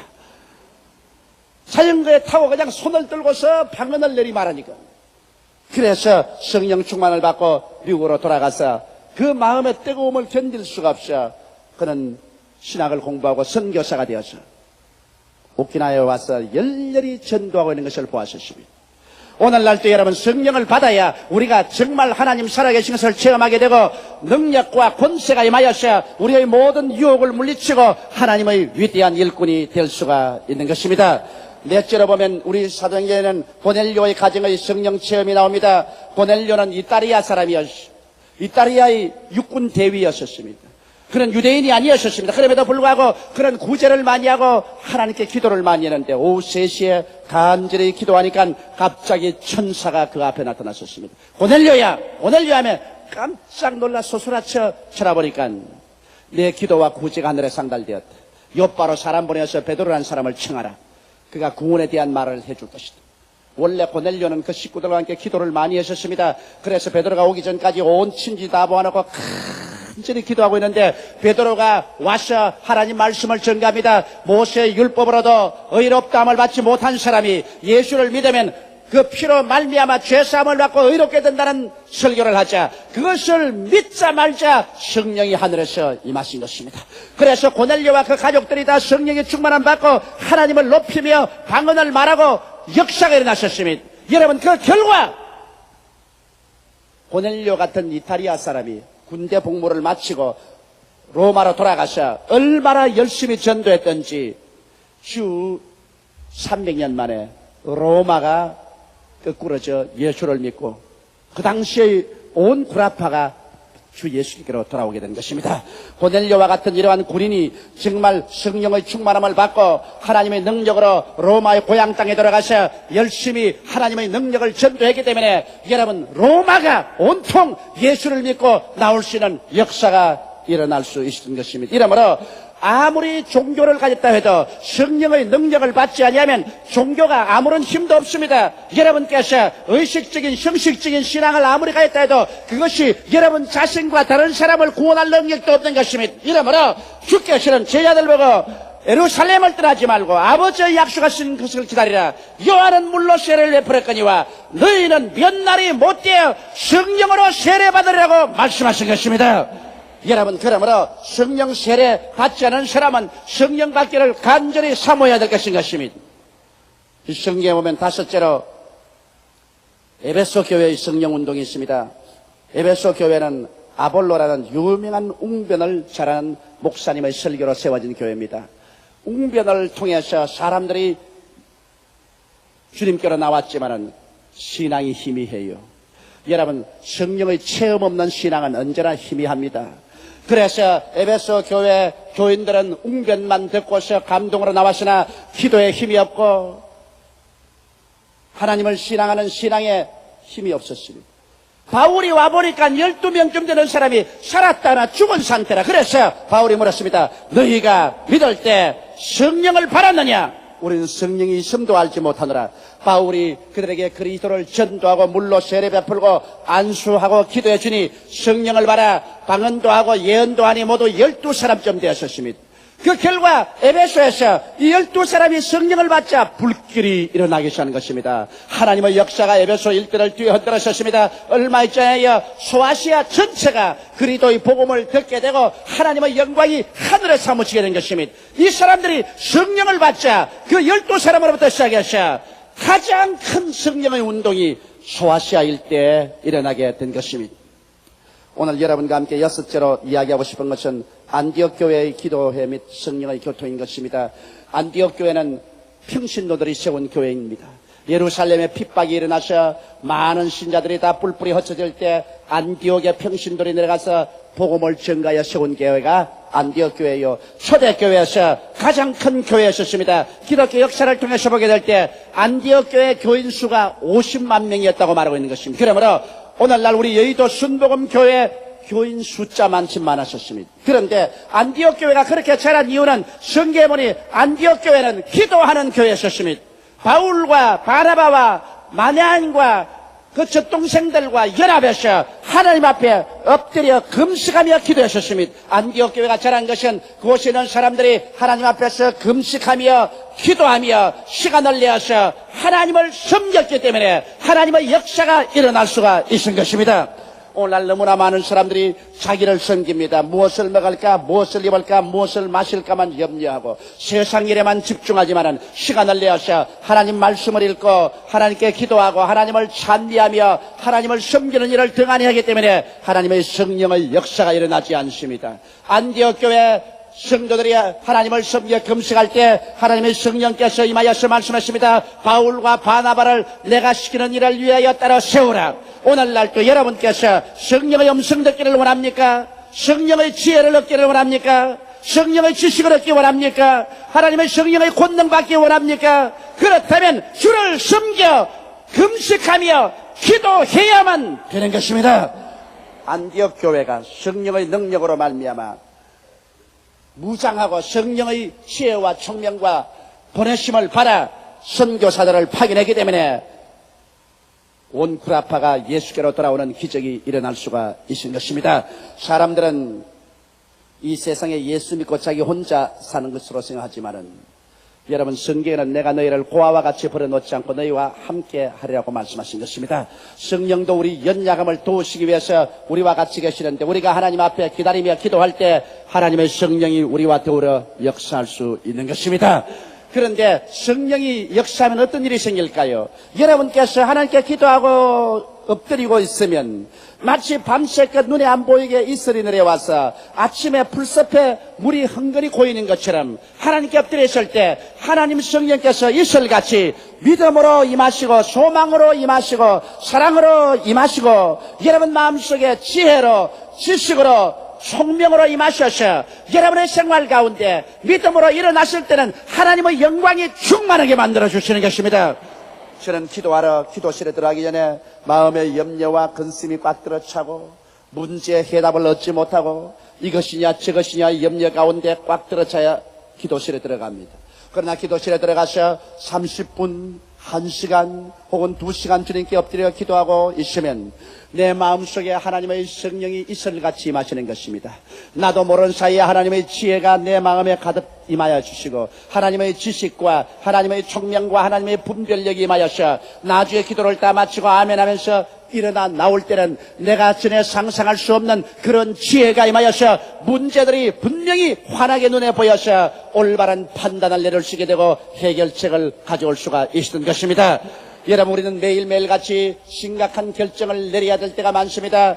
우리는 모두 다 매일매일 같이 결정을 내리고 사는 것입니다. 장사를 할 것이냐 말 것이냐, 사업을 할 것이냐 말 것이냐, 이 물건을 살 것이냐 안 살 것이냐, 저 사람과 만날 것이냐 안 만날 것이냐, 매일매일 같이 여러분은 결정을 내려야 되는 것입니다. 올바르고 성공적인 결정을 내리는 사람은 그것이 합쳐서 여러분의 생활이 나중에 위대한 성공이 될 수 있는 것이요. 결정을 잘못 내려서 늘 잘못된 결정을 내리면 이것이 합쳐서 나중에 여러분을 낭패와 실망이 되게 만들어주는 것입니다. 어떻게 하면 올바른 결정을 내릴까요? 이것이 지혜인 것입니다. 여러분, 학교에 공부를 많이 못했다고 할지라도 사물을 올바르게 분별하고 올바른 결정을 내리면 지혜로운 사람이 되는 것입니다. 이 지혜는 어디서 얻을까요? 안디옥 교회와 같이 하나님을 섬겨서 기도하고 기다릴 때 하나님의 성령께서 여러분에게 자기도 알지 못하는 사이에 지혜를 주셔서 사물을 올바르게 판단하게 만들어 주시는 것입니다. 여러분이 더 많이 하나님께 엎드려 기도하고 성령과 교제했더라면 여러분의 자녀들을 더 올바르게 이끌어 주었을 것입니다. 여러분의 생활을 더 올바른 길로 이끌어 갔을 것입니다. 여러분의 사업을 더 성공적으로 인도해 주었을 것입니다. 여러분이 사람과 교제하는데 잘못된 사람을 만나지 않았을 것입니다. 잘못된 사람하고 손을 잡고 일을 해서 파탄에 이르지 않았을 것입니다. 여러분, 성경에는 주께서 말씀하기를 너희 중에 지혜가 부족하거든 부짓지 아니하시고 후히 주시는 하나님께 구하라. 그러면 제가 주시라고 했기 때문에 여러분께서 시간을 내어 하나님께 엎드려서 간절히 기도하고 성령으로 충만하여 성령이 주시는 지혜를 받아서 인생을 살아가게 되시기를 주 이름으로 축원합니다.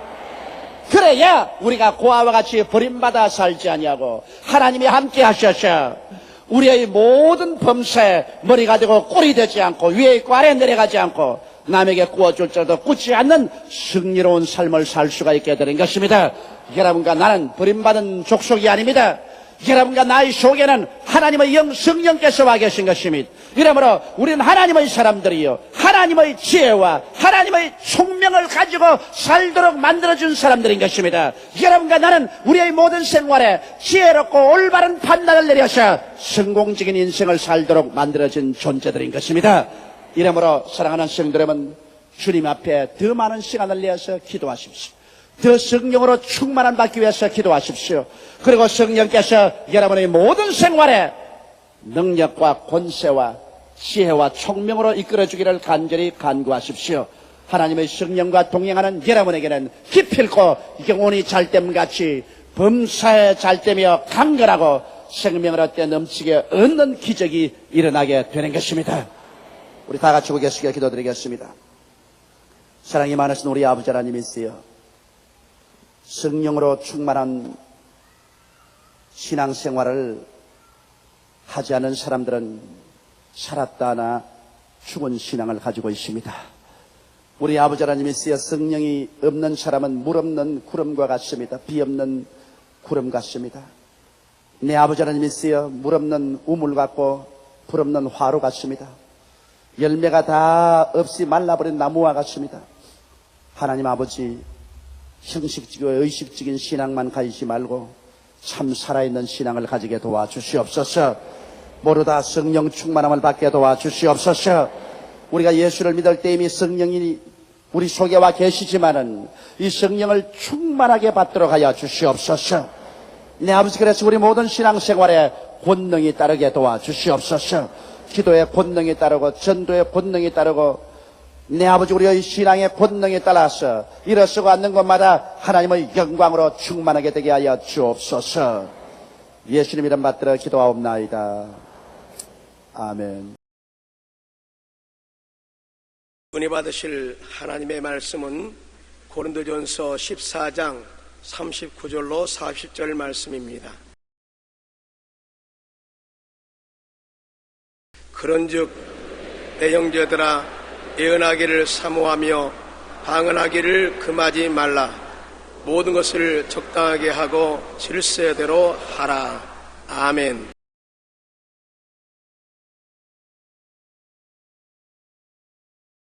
오늘 저는 여러분과 함께 방언기도의 유익이 무엇인가, 이 제목을 가지고 은혜를 나누겠습니다.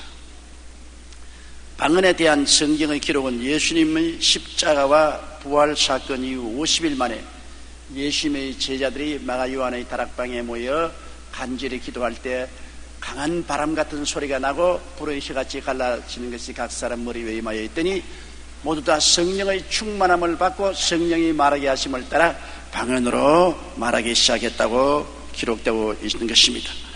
그 후 베드로가 이탈리아의 백부장 고넬료의 집에 가서 말씀을 전할 때 듣는 자들을 위해 성령이 임하시고 그들이 방언도 하고 예언도 했다고 성경은 기록하고 있습니다.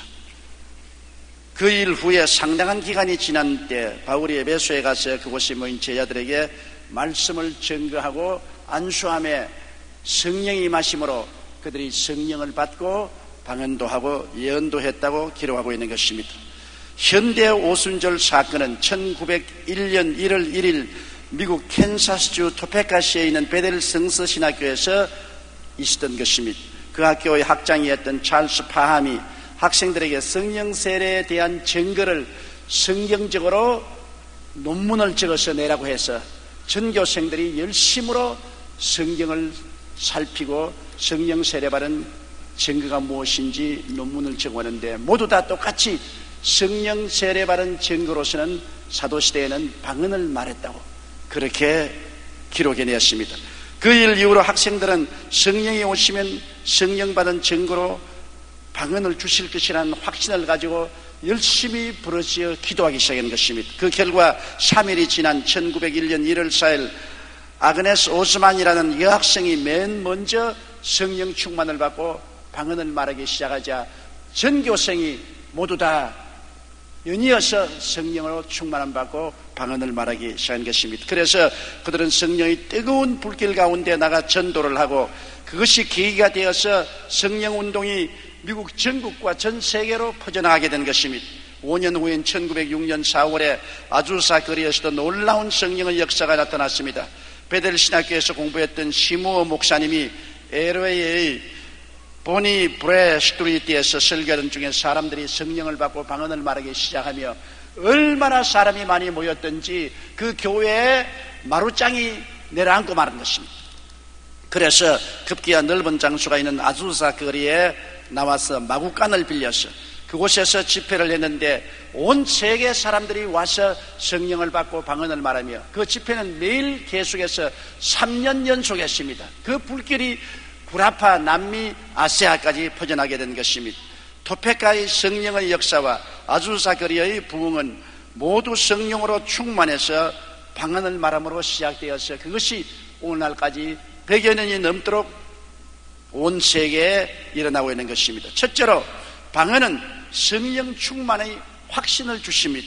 사도행전 2장 1절로 4절에 오순절 이미 여름에 하늘로부터 급하고 강한 바람 같은 소리가 나고 불의 혀같이 갈라지는 것이 각 사람 위에 머물러 있더니 저희가 다 성령의 충만함을 받고 성령이 말하게 하심을 쫓아 다른 방언으로 말하기 시작하더라고 기록되어 있는 것입니다. 사도행전 2장 33절에도 하나님이 오른손으로 예수를 높이심에 그가 약속하신 성령을 아버지께 받아서 너희 보고 듣는 이것을 부어주시느냐. 성령이 감동하고 우리 마음에 임하신 것과 성령 세례 받는 것은 또 다른 체험인 것입니다. 그런데 성령 세례 받으면 눈으로 보고 귀로 들을 수 있는 증거로서 나타났다고 성경은 말하고 있는 것입니다.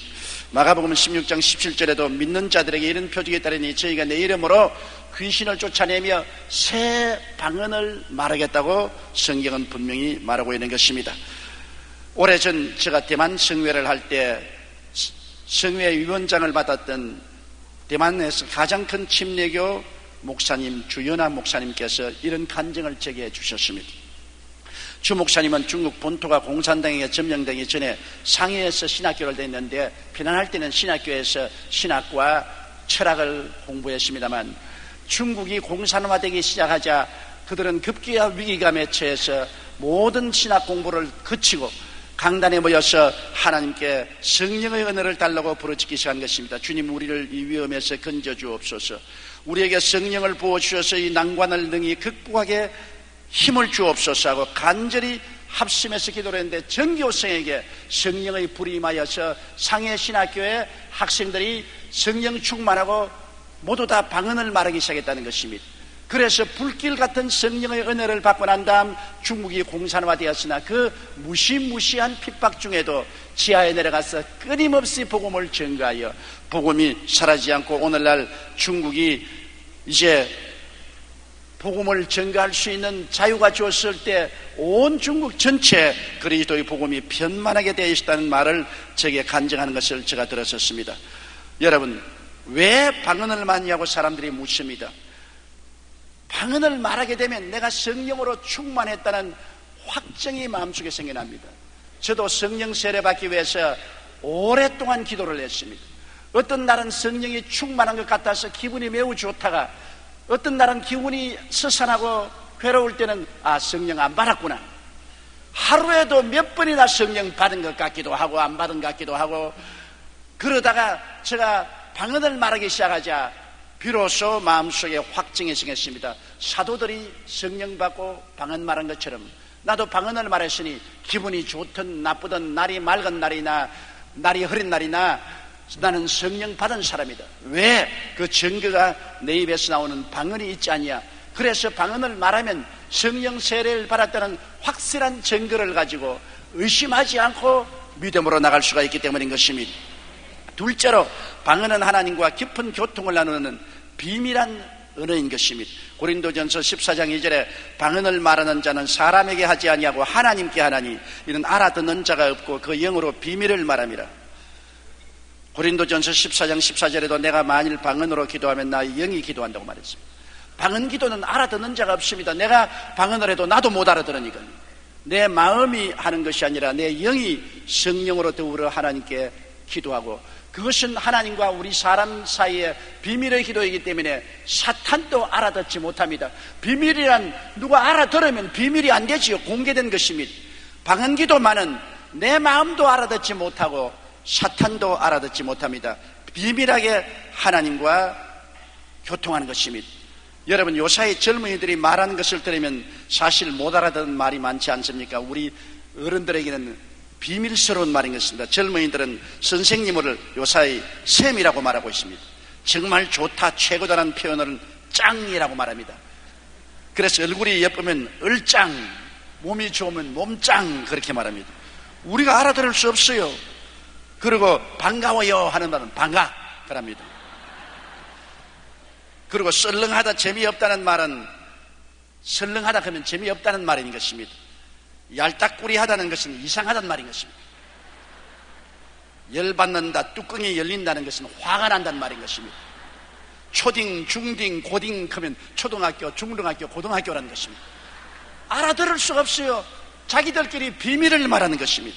컴퓨터 채팅을 하거나 핸드폰으로 문자를 보내는 것을 보면 기가 막힙니다. 글자는 하나도 없고 기호나 그림 같은 것을 서로 주고받는데 나 같은 사람이 보면 그게 글인지 그림인지 도무지 알 수가 없습니다. 그런데도 젊은이들끼리는 서로 잘 통합니다. 왜 그렇습니까? 그것은 그들을 많이 주고받는 언어인 것입니다. 이처럼 우리가 방언을 말하면 우리와 하나님 사이에만 통하는 말이 되는 것입니다. 우리의 영은 우리의 사정을 알기 때문에 마귀가 알아듣지 못하게 하나님께 우리를 위해서 간절히 기도를 해주는 것입니다. 사탄이 알면은 미리 가서 다 방해를 하기 때문에 안 되지요. 우리는 말로 하면은 마귀가 알아듣고서 미리 회방을 놓을 수 있지만은 우리의 영이 마귀도 알아듣지 못하고 우리 마음도 알아듣지 못하게 우리의 속 사정을 하나님께 방언으로 다 아뢰면은 하나님이 알아들으시고 하나님이 우리를 위해서 역사해 주기 때문에 마귀도 속수무책이고 회방할 수가 없게 되는 것입니다. 그러므로 하나님과 비밀적인 언어로서 기도한다는 것은 굉장히 중요하고 그 비밀의 언어가 바로 방언인 것입니다. 셋째로 방언은 자기 신앙의 덕을 세웁니다. 고린도전서 14장 4절에 방언을 말하는 자는 자기의 덕을 세우고 예언하는 자는 교회의 덕을 세운다고 말한 것입니다. 덕이란 말은 헬라어로 호이코 도메오라고 말합니다. 그것은 두 단어로 되어 있는데 호이코스란 말은 집이란 말이고 데모란 말은 집을 지어 올라간다는 말인 것입니다. 그러므로 방언을 말하는 사람은 자기 신앙의 덕을 세운다는 것은 방언을 계속 기도하면 자기 신앙의 집이 점점 강하게 지어진다는 것입니다. 방언을 많이 말하면 마음속에 믿음의 기운이 꽉 들어차게 되는 것입니다. 저는 제 개인의 체험으로 언제나 부흥회에 나가서 말씀을 전하기 전에 30분 내지 1시간 방언을 말하면 마음속에 기가 꽉 들어찹니다. 성령으로 말미암아 믿음의 기가 꽉 들어차는 것입니다. 여러분, 기가 빠진다는 말이 있지 않습니까? 기가 빠지면 완전히 녹초가 되지 않습니까? 또 너무 답답하면 기가 찬다 그러지 않습니까? 기 찬 일이든. 그러나 성령으로 말미암아 방언으로 기도하면 믿음의 기가 꽉 들어차게 되는 것입니다. 믿음의 기가 꽉 들어차면은 담대해지는 것입니다. 해외에 나가서 선교할 때 대중 앞에서 귀신도 쫓아내야 되고 많은 병자를 고쳐야 되는데 그때 방언으로 기도하지 않으면 마음에 불안과 공포가 꽉 들어찹니다. 두려움이 들어차기 때문에 말씀이 있어도 실천을 할 수가 없어요. 두려움 때문에. 그러나 방언으로 30분 내지 1시간 기도하고 나면은 내 신앙의 덕이 쌓아집니다. 내 신앙의 집이 지어져서 아주 신앙의 기가 꽉 들어차게 되고 믿음이 담대해져서 대중 앞에서 두려움 없이 귀신을 쫓아내고 병자 위에서 기도를 하고 치료 역사를 베풀 수가 있는 것입니다. 그러므로 방언 기도는 목회하는 우리들에게는 얼마나 절실한지 모릅니다. 오늘 제가 여러분에게 말씀을 전하러 오기 전에도 30분 동안 방언으로 기도하고 나왔습니다. 방언 기도는 내가 다 아는 하나님 말씀, 내가 이미 믿고 있는 사실이지만 그것이 하나님의 성령의 능력으로 꽉 들어차게 만들어주는 놀라운 기도의 역사를 일으켜주는 것입니다. 그렇기 때문에 여러분, 방언을 하면 자기의 신앙의 덕이 세워지고 예언을 하면 교회의 덕이 세워진다. 여러분, 예언은 오늘날 설교의 말씀을 말하는 것인데 설교를 깊이 있게 은혜롭게 축복스럽게 하면은 성도들이 설교를 듣고 마음속에 믿음이 쌓아지고 힘이 있어지지 않습니까? 좋은 설교를 들으면 믿음의 덕이 세워지는 것입니다. 믿음이 강해지고 믿음이 높아지는 것입니다. 이처럼 방언은 다른 사람 들으라고 하는 것이 아닙니다. 자기와 하나님 사이에 기도하지만은 방언은 자기의 신앙의 집이 쌓아져 가는 것입니다. 그러므로 이 세상에 살면 마귀는 우리의 신앙의 집을 자꾸 헐지 않아요. 마귀를 통해서 신앙의 집이 흐러지고 문드러지지만은 방언을 말하면 신앙의 집을 자꾸 지어가는 것이기 때문에 우리는 이 어려운 세상에 살면서 매일매일 방언 기도를 해서 자기 신앙의 덕이 꽉 들어차서 자기도 신앙에 튼튼하고 다른 사람에게도 신앙을 전달할 수 있는 믿음의 기가 꽉 들어찬 사람이 되어야 될 것인 것입니다. 넷째로 방언을 하는 것은 방언은 마음의 곤비함에서 해방시켜 줍니다. 이사야 28장 11절로 12절 이 참 좋은 말씀인데요, 우리 다 같이 함께 읽어보십시다. 그러므로 생소한 입술과 다른 방언으로 이 백성에게 말씀하시리라. 전에 그들에게 이르시기를 이것이 너희 안식이요 이것이 너희 상쾌함이니 너희는 곤비한 자에게 안식을 주라 하였으나. 생소한 입술과 다른 방언이라고 말한 것입니다. 생소한 입술이란 영어로는 스태머링 립스라고 하는데 이 생소한 입술입니다. 여러분, 어떠한 사람은 방언한다고 하면서 따따따따따따따 하는 사람이 있습니다. 저게 무슨 소리냐, 저게 무슨 방언이냐.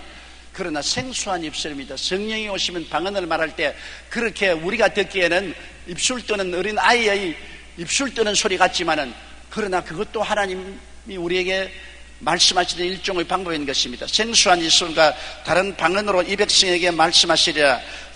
전에 그들에게 이르시기를 이것이 너희 안식이요 이것이 너희 상쾌함이라고 말한 것입니다. 방언은 우리에게 안식을 주고 우리에게 상쾌함을 준다고 말하고 있는 것입니다. 오늘 많은 사람들은 마음에 상쾌함이 없고 여유와 기쁨을 잃은 채 살아갑니다. 스트레스를 받아서 마음에 병이 꽉 들어차고 염려, 근심, 불안, 초조, 절망이 꽉 들어찹니다. 아무리 해도 마음에 다가오는 불안과 공포, 염려가 사라지지 않습니다. 오늘날같이 경제적으로 어렵고 내일을 바라볼 수 없는 불안에 사했을 때 모든 사람들은 스트레스에 차여 있고 즐거움이 없습니다. 슬픔이 꽉 들어차고 조금만 잘못하면 서로 분쟁을 하고 논쟁을 하게 되는 것입니다. 여러분, 어떻게 하면 우리는 이 마음속에 깊이 있는 스트레스, 염려, 근심, 불안, 초조, 절망에서 해방되어 마음의 상쾌함을 가지고 평안을 얻을 수가 있겠습니까? 6.25 사변 때 우리 집에서는 우리 어머님 아버님께서 건물점을 했었습니다. 시장에 가면 미역도 있고 그곳은 명태도 있고 멸치도 있고 뭐 이런 여러 가지 건물 장사를 하시는데 우리 집 다락에 그 건물을 많이 사서 쌓아놓았어요. 미역도 멸치도 명태도. 그리고 다락 문을 딱 닫아버려요. 그런데 하루는 내 동무들을 청에다가 저희 방에 왔는데 얘들이 들어오자마자 코린내가 난다. 이상한 생선 썩은 코린내가 나는데 왜 이러냐? 왜 이러냐? 저는 코에 익숙해서 전혀 냄새가 납니다. 무슨 냄새가 나는 거야? 아무 냄새 없는데. 아니야, 너희 방에 무슨 쿰쿰한 냄새가 난다. 그런데 방에는 안 보이지만 벽장 다락에다가 그런 것을 넣어서 문을 딱 닫아주니까 눈에는 안 보여도 벽장 속에 그것이 있어 냄새가 나는 것입니다. 오늘날 우리 모든 사람들은 가슴 속에 벽장을 가지고 있습니다. 심리학자들은 말하기를 우리는 현재의식과 잠재의식이 있는데 우리가 깨닫지 못하는 우리의 의식 10분지 9가 잠재의식이라고 말합니다. 우리가 이 세상에서 당하는 염려, 근심, 불안, 초조, 절망, 고통을 현재 감당하지 못하니까 전부 잠재의식 속에 밀어넣습니다. 마음의 다락 속에 모두 다 밀어넣고 있습니다. 마음의 다락 속에 밀어넣어놓은 염려, 근심, 불안, 초조, 절망, 고통, 괴로움이 냄새를 풍깁니다. 아무 일도 없는 것 같은데 냄새가 납니다. 마음에 슬프고 고통스럽고 혹은 머리가 아프고 관절염이 다가오고 가슴이 두근거리고 소화가 안 됩니다. 그런데 아무 이유가 없습니다. 왜 그럴까? 왜 그럴까? 사람들은 그 마음속에 다락 속에서 이러한 모든 것들이 부패하고 썩어져 가고 있다는 것을 모르고 있는 것입니다. 여러분, 시골에 가면은 우물물이 아주 맑고 좋지 않아요. 그러나 비가 오고 난 다음 우물물을 따라보면 기름띠가 올라와서 누렇게 기름이 물에 둥실둥실 떠 있습니다. 왜 그럴까요? 보통 때는 안 그런데 비가 와서 물이 많이 채우고 우물물이 높아지니까 우물 밑에 있는 것이 돋아오릅니다. 그래서 우물을 소재해보면 애들이 고양이 죽인 것도 우물에 던져놓고 강아지 죽인 것도 던져놓고 신발도 던져놓고 이런 것이 다 깔아앉아서 보통 때는 없는 것 같지만은 물이 불어나니까 이것이 떠오르기 시작하는 것입니다. 여러분, 우리의 마음속에 있는 다락, 즉 잠재의식 속에 상처 입은 모든 것들이 어떻게 청소될 수 있습니까? 우리가 현재 생각하기 싫은 것은 전부 다 밀어넣고 있습니다. 나는 잊어버렸다고 하지만은 잊어버린 건 하나도 없습니다. 모두 다 우리의 잠재의식 속에 밀어넣고 있는 것입니다. 이것을 청소할 수 있는 길이 어디 있습니까? 요 사이는 정신분석학자나 심리학자를 찾아가서 꿈 해석을 해주고 여러 가지 질문을 해서 속에 감추인 것을 풀어내 주어서 마음을 고치고 마음으로 말미암아 다가온 질병들을 고치려고 하는 것입니다. 그러나 방언으로 기도하면 방언은 우리가 알지 못하는 말로서 우리 영이 우리 심리 속에 들어가서 우리 다락을 청소해 주는 것입니다. 성령이 방언이라는 빗자리를 들고 들어가서 우리의 마음 속에 있는 잠재의식 속에 있는 모든 불안, 초조, 절망, 미움, 원한, 상처 입은 것을 다 썰어서 청산해 주는 것입니다. 그렇기 때문에 퀴퀴한 냄새가 없어지는 것입니다. 마음이 평안해지고 상쾌해지는 것입니다. 방언 기도를 오래 하면 마음이 아주 상쾌해지고 날아갈 듯이 기뻐지는 것은 아주 어둠컴컴한 방에 썩어지가는 것이 잔뜩 있던 것 청소하고 나면 방 안이 상쾌해지고 즐거워지는 것과 꼭 같은 것입니다. 내 마음의 다락이 청소가 되고 깨끗해지면 내 마음속에 향기가 나고 즐거움이 있습니다. 미국의 어느 종교단체에서 발표한 것을 보니까 방언을 말하는 사람 중에는 정신병을 앓고 있는 사람이 하나도 없었다고 말한 것입니다. 왜냐하면 방언 기도를 함으로 정신병을 유발할 수 있는 마음의 상처가 다 치료되고 소재돼 버리고 마는 것입니다. 그렇기 때문에 방언 기도는 개인의 마음을 청소하고 내 마음에 감춰진 상처를 치료하는 데 굉장한 도움이 되고 축복이 되는 것입니다. 왜 방언을 말하느냐? 알아듣지도 못하는 것 왜 하느냐? 여러분, 우리 전기 소재기 같은 것 할 때 어떻게 전기 소재기가 작동하는지 모릅니다. 요란한 소리가 나고 그렇지만은 소재가 되지 않아요. 왜 그런지 이유는 몰라도 기계가 돌아가서 소재가 됩니다. 방언하는 이유가 뭐냐? 알아듣지도 못하는데 왜 하느냐? 몰라도 우리 마음속에 소재가 되니까 어떻게 하는 것입니까? 내 마음에 숨은 곳에 소재가 됩니다. 마음에 숨은 사람이 목욕을 하고 소재가 되고 청소가 되고 건강이 되고 치료에 대해서 우리가 상쾌하고 평안하고 즐거운 긍정적인 신앙을 가질 수 있게 되는 것입니다. 또한 다섯째로, 방언 말할 수 없는 탄식으로 기도를 하게 만들어주는 것입니다. 로마서 8장 26절로 27절 우리 다 같이 읽어보십시다.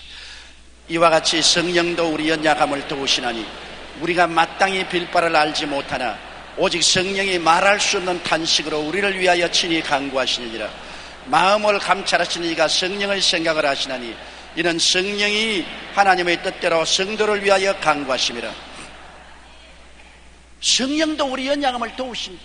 우리는 연약하지 않아요. 우리는 미래에 한치도 내다보지 못하고 있습니다. 앞날에 우리에게 무슨 일이 일어날지 모르죠. 너무나 연약한 존재죠. 그렇기 때문에 언제나 불확실 속에 살고 있기 때문에 늘 불안하죠. 그런데 이런 연약함을 성령이 우리를 도와주기 위해서 와서 친히 도와주십니다. 성령이 말할 수 없는 탄식으로 우리를 위해서 기도해 주므로 미래의 불확실성 속에 불안을 가지고 있는 우리의 마음속에 평안을 주는 것입니다. 성령이 어떻게 말할 수 없는 탄식으로 기도합니까? 성령의 기도는 방언 기도인 것입니다. 방언을 통하여 아주 탄식하듯이 간절한 마음으로 기도하는 것입니다. 우리 교회 권사님 한 분이 종로구역에서 구역 예배를 인도하러 종로 거리를 걸어가는데 갑자기 마음속에 기도해야 되겠다, 막 기도해야 되겠다는 간절한 소원이 생기는데 종로 길바닥에서 어디서 기도를 합니까? 할 수 없이 길거리 구석에 쪼그리고 앉아서 기도를 하려고 하는데 무슨 기도를 할지 모르겠어요. 마음에 칼급하여 기도해야 되겠다는데 무슨 기도를 할지 몰라서 방언으로 기도했어요. 방언으로 혼자서 쪼그리고 앉아서 막 기도를 싹 하고 마음이 평안해서 눈을 떠보니까 사람들이 쫙 둘러서 있어요. 미친 여자가 이상한 말로서 막 야단 법석을 하고 기도를 한다고. 그래서 털털 털고 일어나서 그는 빨리 구역 예배에 출석했습니다. 구역 예배를 인도하고 돌아오면서 주님이여, 내가 왜 이렇게 간절히 방언으로 기도한지 모릅니다. 성경에는 성령이 말할 수 없는 탄식으로 우리를 위해서 친히 간구하시나 했는데 내가 무슨 일이 일어날 것이기에 성령이 기도했습니까? 그리고 집에 돌아와서 그만 기절초풍을 했습니다. 없는 동안에 도둑이 들어와서 집을 털었는데 옷가지가 마당까지 흩어놓았습니다. 방 안에 가니까 농장을 다 주셔서 다 흩어놨는데 귀중품 귀금속하고 얼마간에 모은 돈을 농장에 넣어놨는데 이거 다 날라갔죠. 이제 큰일 났습니다. 남편은 경찰관이었습니다. 그렇지 않더라도 남편이 너 예수에게 미쳤다, 너 돈 있는 거 교회 다 갖다 주지, 그러고 했는데 이제 도둑이 와서 금은 패물고 돈을 다 가져갔으면 이제는 남편에게 얻어맞아 죽게 됐다. 그는 그 자리에 꿇어앉아서 아이고 하나님, 이제 우리 남편에게 맞아 죽게 되었습니다. 틀림없이 남편은 너 돈하고 귀금속 교회에 다 갖다 줬지. 그럴 것이니 이거 어떻게 합니까? 하나님이여 날 살려주십시오 하고서 울면서 허둥지둥 농장을 던져보니까 옷까지 다 덜쳐내놓는데 돈은 그대로 있고 귀금속도 그대로 있어요. 하나님이 도적의 눈을 막은 것입니다. 도적이 와서 집에 들어와서 훔치는 그 시간에 하나님은 말할 수 없는 탄식으로 기도하게 만들어준 것입니다. 왜냐하면 도적이 오는 줄 모르니까 얼마나 연약합니까? 하나님 성령께서 그를 통하여 길거리에서 말할 수 없는 탄식으로 기도를 하게 해서 기도를 하는 동안에 그 기도를 통해서 하나님이 천사가 와서 도적의 눈을 딱 막아버렸으니까 눈뜬 장님이 돼가지고서 전부 옷까지만 덜쳐놓고 돈도 귀금속도 손대지 않았어요. 그 권사님 내게 와서 너무나 고맙다고, 너무나 감사하다고. 그 간증을 보고 난 다음 그 남편도 회개하고 교회에 나와서 예수를 믿게 된 것입니다. 하나님의 기적이 일어난 것입니다. 말할 수 없는 탄식으로 기도한 것. 여러분, 우리가 간절히 기도해야 되겠다. 갈급해서 기도해야 되겠다. 근데 왜, 무엇을 위해서 기도할지 모르잖아요. 우린 연약하니까. 성령이 말할 수 없는 탄식으로 기도를 해주는 것입니다. 우리 교회 훌륭한 장로님, 우리 김낙형 장로님. 장로님 오늘 왔어요?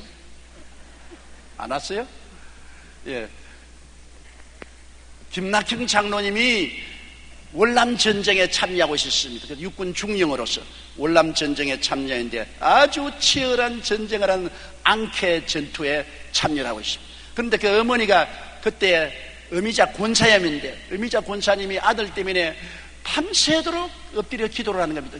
집에도 안 가고 교회에서 우리 아들 월남에서 살아 돌아오게 해주시옵소서. 그런데 하루는 아주 비장한 얼굴을 하고 제게 왔어요. 어미자 권사님이, 목사님, 내가 마음이 불안해서 견딜 수가 없습니다. 틀림없이 우리 아들에게 무슨 일이 생길 것 같은데 어떻게 기도할지를 알 수가 없습니다. 우리 아들이 어느 전선은 어느 곳에서 무엇을 하는지 모르기 때문에 내가 기도를 할 수가 없어요. 기도를 어떻게 하면 좋겠습니까? 그래서 권사님, 성령도 우리 연약함을 도우시나니 우리가 마땅히 빌 바를 알지 못하나 말할 수 없는 탄식으로 우리를 위해서 기도하니까 의미자 권사님, 내 아들 김낙형 중령 지금 일선에서 싸우고 있으니 어느 처지에서 어떤 환경에서 싸운지 모릅니다. 성령께서 아시니 성령이 나를 통해서 기도해 주십시오. 그러고 난 다음 방언으로 기도하라 그러셨습니다. 성령께 맡기면 성령이 우리 연약함을 도와주기 때문에. 그래서 밤새도록 방언으로 기도를 했는데, 그렇게 간절히 기도할 때가 우리 한국 군이 앙케 전투에서 어마어마한 전투를 할 때였었습니다. 나중에 김낙형 장로님이 살아서 돌아왔는데, 그때 앙케 전투에서 눈앞에서 포탄이 떨어져서 눈앞에서 수많은 사람이 사지가 찢어서 죽는데도 어찌하든지 자기는 안 죽고서 무사히 보호를 받고 살아왔는데, 알고 보니 어머니 기도 덕분이었다고 그렇게 말하셨습니다. 자식을 사지에 보내놓고 난 다음에 어찌할지 몰라서 발부둥치는 부모의 심정을 한번 생각해 보십시오. 그가 와서, 목사님, 나는 어떻게 기도해야 될지 모르겠습니다. 너무나 마음이 답답합니다. 성경은 약속을 해주지 않습니까? 우리가 마땅히 빌 바를 알지 못하나 성령도 우리 연약함을 도우시나니 성령이 말할 수 없는 탄식으로 우리를 위해서 친히 간구하시는다. 얼마나 좋습니까? 그러므로 성령은 우리를 돕기 위해서 24시간 우리와 함께 계시면서 우리를 위해서 통해서 우리가 성령께 맡기면 말할 수 없는 탄식으로 기도해 주심으로 위험에서 벗어날 수 있도록 도와주시는 것입니다. 여섯째로, 방언은 통역하면 예언과 같습니다. 고린도전서 14장 13절에 그러므로 방언을 말하는 자는 통역하기를 기도할지니라고 말했고, 고린도전서 14장 3절에 그러나 예언하는 자는 사람에게 말하며 덕을 세우며 권면하며 아니한다고 말했습니다. 방언을 통역하면 예언과 같습니다. 여러분, 방언을 하면은 성경에는 통역하기를 간구하라고 그렇게 말을 했었습니다. 방언이 직접으로 통역 안 해도 그 나라 말로서 알아듣게 할 때도 있고, 또 통역을 통해서 예언처럼 알려드릴 수도 있는 것입니다. 일본에서 제가 복음 전가할 때 일본 여성도 한 분이 제게 와서 그런 간증을 했습니다. 자기가 예수를 믿고 성령을 받고 난 다음 방언이 나오는데 어찌나 유창하게 나오는지 이거 정말 가짜 아닌가, 그래서 마음에 겁이 났답니다. 그런데 제가 늘 하나 있는 동생을 구원해달라고 기도했는데, 동생은 이태리에서 살고 있어요. 로마에 살고 있어요. 동생이 구원받게 해달라고 기도를 늘 했는데, 하루는 동생에게 무슨 일로 전화를 하는데 예약해놓고 난 다음 방언 기도가 쭉 나오는데, 이거 마치 중지도 못 시키고 전화를 두고 그냥 방언으로 막 기도를 하고 난 다음 그 다음 방언이 뚝 끊겼어요. 그러니까 동생이, 누님 뭐라고요? 아야, 미안하다 그거 방언이라 하는데 나도 무슨 말인지 모른다. 그냥 나 성령 받고 난 다음 내 입에서 나오는데 나도 무슨 말인지 모르는데 너에게 전화하려다가 갑자기 전화에 방언이 나왔다. 미안하다기는. 아니 미안할 거 없어요. 누님이 분명한 이태리 말로서 나보고 뭐라고 말씀하냐면 예수 그리스도께서 십자가에 못 박혀 피 흘려 죽으시고 부활하신 것은 너희 죄를 용서하고 너를 구원하기 위한 것이니 더 지체하지 말고 예수를 믿어라. 분명하게 이태리어로 나에게 이렇게 말씀하셨습니다. 근데 누님은 이태리어를 한자도 모르는 것을 내가 알고 있는데 어떻게 이태리어를 이렇게 잘합니까? 그래서 얘야 내가 이태리어를 알 택이 있느냐. 그 방언이란다. 성령께서 나를 통하여서 방언으로 말한 것인데 나는 못 알아들어도 네가 알아들었으니 좋다. 그 동생이 그 누님께 일어난 기적을 보고 회개하고 예수를 믿게 되었다는 그런 간증을 제게 그 누님이 하는 것을 제가 들었었습니다. 여러분, 그러므로 오순절 날에도 제자들이 방언으로 말할 때 이방에서 온 사람들이 다 자기 나라의 말로 알아들었다고 했지 않습니까? 그러나 방언을 직접 또 통역이 나올 때 있습니다. 제가 신학교 시절에 차플에 가서 저녁에 기도를 하는데 방언이 나와요. 방언을 하고 난 다음 통역이 나오는데 네 앞에서 지금 엎드려서 기도하고 있는 저 여자는 예수 믿는 여자가 아니라 삼각산에서 내려온 무당이다. 무당 귀신을 쫓아내라. 얼토당토하게 그런 통역이 입에서 나와요. 그래서 제가 차플에 불을 켜고 앞에 보니까 어떤 여자 한 사람이 나와서 막 웃자고 손을 흔들고 이러고 있어요. 그래 내가 나가서 나사렛 예수 이름으로 명하느니 그쳐! 딱 그치면서 아주 뱀 눈을 가지고 나를 쳐다봐요. 그래 내가 누구냐? 예수 이름으로 명한다. 그러니까 삼각산에 내려온 귀신이다. 어떨래? 그러더라고요. 와, 정말 전 처음 했어요. 그때 이 방언을 하다가 방언 통역이 나오면서 저 앞에 앉은 여자가 말하고 있는 것은 전부 귀신이 들려서 하고 있는 것이니까 나를 욕을 하고 있다. 중지시켜라. 그래서 내가 중지시켜서 그 여자를 쫓아낸 적이 있습니다. 그 이후로 방언이 통역을 통해서 많은 유익을 준 체험을 저는 하고 있는 것입니다. 오늘날 또 방언 기도를 하고 필요할 때는 하나님이 방언 통역을 주시는 것입니다. 그리고 일곱째, 방언 기도를 하는 것은 깊고 오랜 기도를 가능케 하는 것입니다. 고린도전서 14장 15절에 그러면 어떻게 할꼬? 내가 영어로 기도하고 또 마음으로 기도하며 내가 영어로 찬미하고 또 마음으로 찬미하려. 바울 선생은 많이 기도하신 분입니다. 기도란 오래 하면 오래 할수록 신령해지고 오래 하면 오래 할수록 하나님과 깊은 교제를 합니다. 여러분, 바닷물도 찰랑거리는 해변가에 있는 것보다도 자꾸 깊이 걸어 들어가면 나중에 깊은 물속에 헤엄을 치지 않아요. 에스겔의 환상에서 보면 그가 강을 건너는데 제일 처음에는 발목에 채이고 그 다음엔 무릎에 채이고 그 다음 강물이 허리에 채이고 그 다음 헤엄치게 되었습니다. 오늘날 성령이 충만한 것도 발목에 충만한 정도는 교회에서 끌려다니는 사람이고 무릎까지 충만한 사람은 꿇어앉아 기도하는 사람이고 허리까지 충만한 사람은 이제 주님께 맡긴 사람이고 헤엄치는 사람은 충만한 사람인 것입니다. 성령 충만해지려면 오래 기도해야 돼요. 한 5분 10분 기도해서는 성령 충만할 수 없어요. 오래 기도할 수 있는 것 어떻게 합니까? 내가 아는 말로만 오래 기도할 수가 있어요? 바울은 말하기를 내가 아는 말로 기도하고 영어로 방언으로 기도하고 아는 말로 찬송하고 방언으로 찬송한다. 방언 기도를 하면은 여러분 내가 알아듣지 못하지만은 오래오래 기도할 수 있는 것입니다. 에베소 6장 18절에 모든 기도와 간구로 하되 무시로 성령 안에서 기도하고 이를 위하여 깨어 구하기를 항상 힘쓰며 여러 성도를 위하여 구하라. 이렇게 성령 안에서 기도하라는 것은 방언 기도를 하라 그 말씀인 것입니다. 제가 3시간 이상씩 기도한다 그러면 사람들이 눈을 휘둥그레 뜹니다. 3시간 이상 할 말이 없지 않느냐. 세계 여러 곳에 가서 제가 기도에 대한 강의를 할 때 적어도 하루에 1시간 이상 3시간 가까이는 기도하라 그러면 할 말이 없다는 것입니다. 무슨 할 말이 그렇게 많으냐. 내 자신을 위한 기도와 가족을 위한 기도, 교회를 위한 기도하고 나면 할 말이 없는데 많이 했다고 보면은 시계 보면은 5분이면 충분하다 그럽니다. 그런데 어떻게 30분 이상 1시간, 3시간 기도하냐? 그것은 방언으로 기도 안 하기 때문인 것입니다. 방언으로 기도하는 사람은 아는 말로 기도하다가 이제 할 말이 없으면 또 방언으로 기도하고 방언으로 한참 기도하면 또 은혜를 받아서 또 아는 말로 기도하고 아는 말로 기도하다가 또 지치면 또 방언으로 기도하고 밤새도록 할 수 있어요. 하루 종일 할 수 있어요. 며칠이고 계속 기도할 수 있어요. 아는 말로 기도하고 방언으로 기도하고 아는 말로 기도하고 방언으로 기도하고.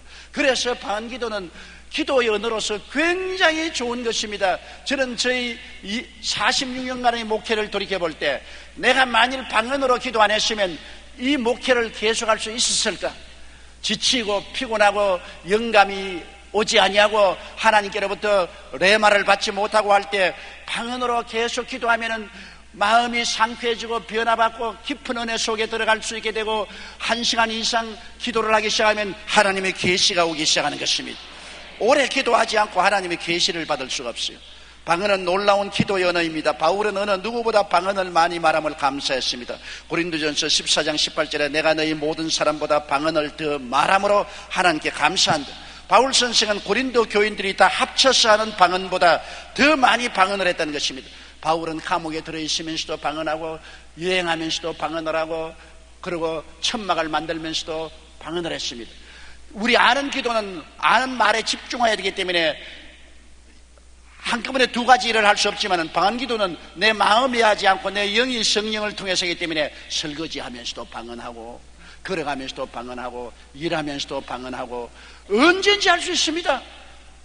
방언은 자동기계예요. 내가 모르는 사이에 숨을 쉬고 내가 모르는 사이에 심장이 뛰는 것처럼 내가 모르는 사이에 방언으로 늘 기도하게 돼요. 저는 밤에 자다가 깨어나면 혼자서 방언을 하고 있는 것을 종종 발견합니다.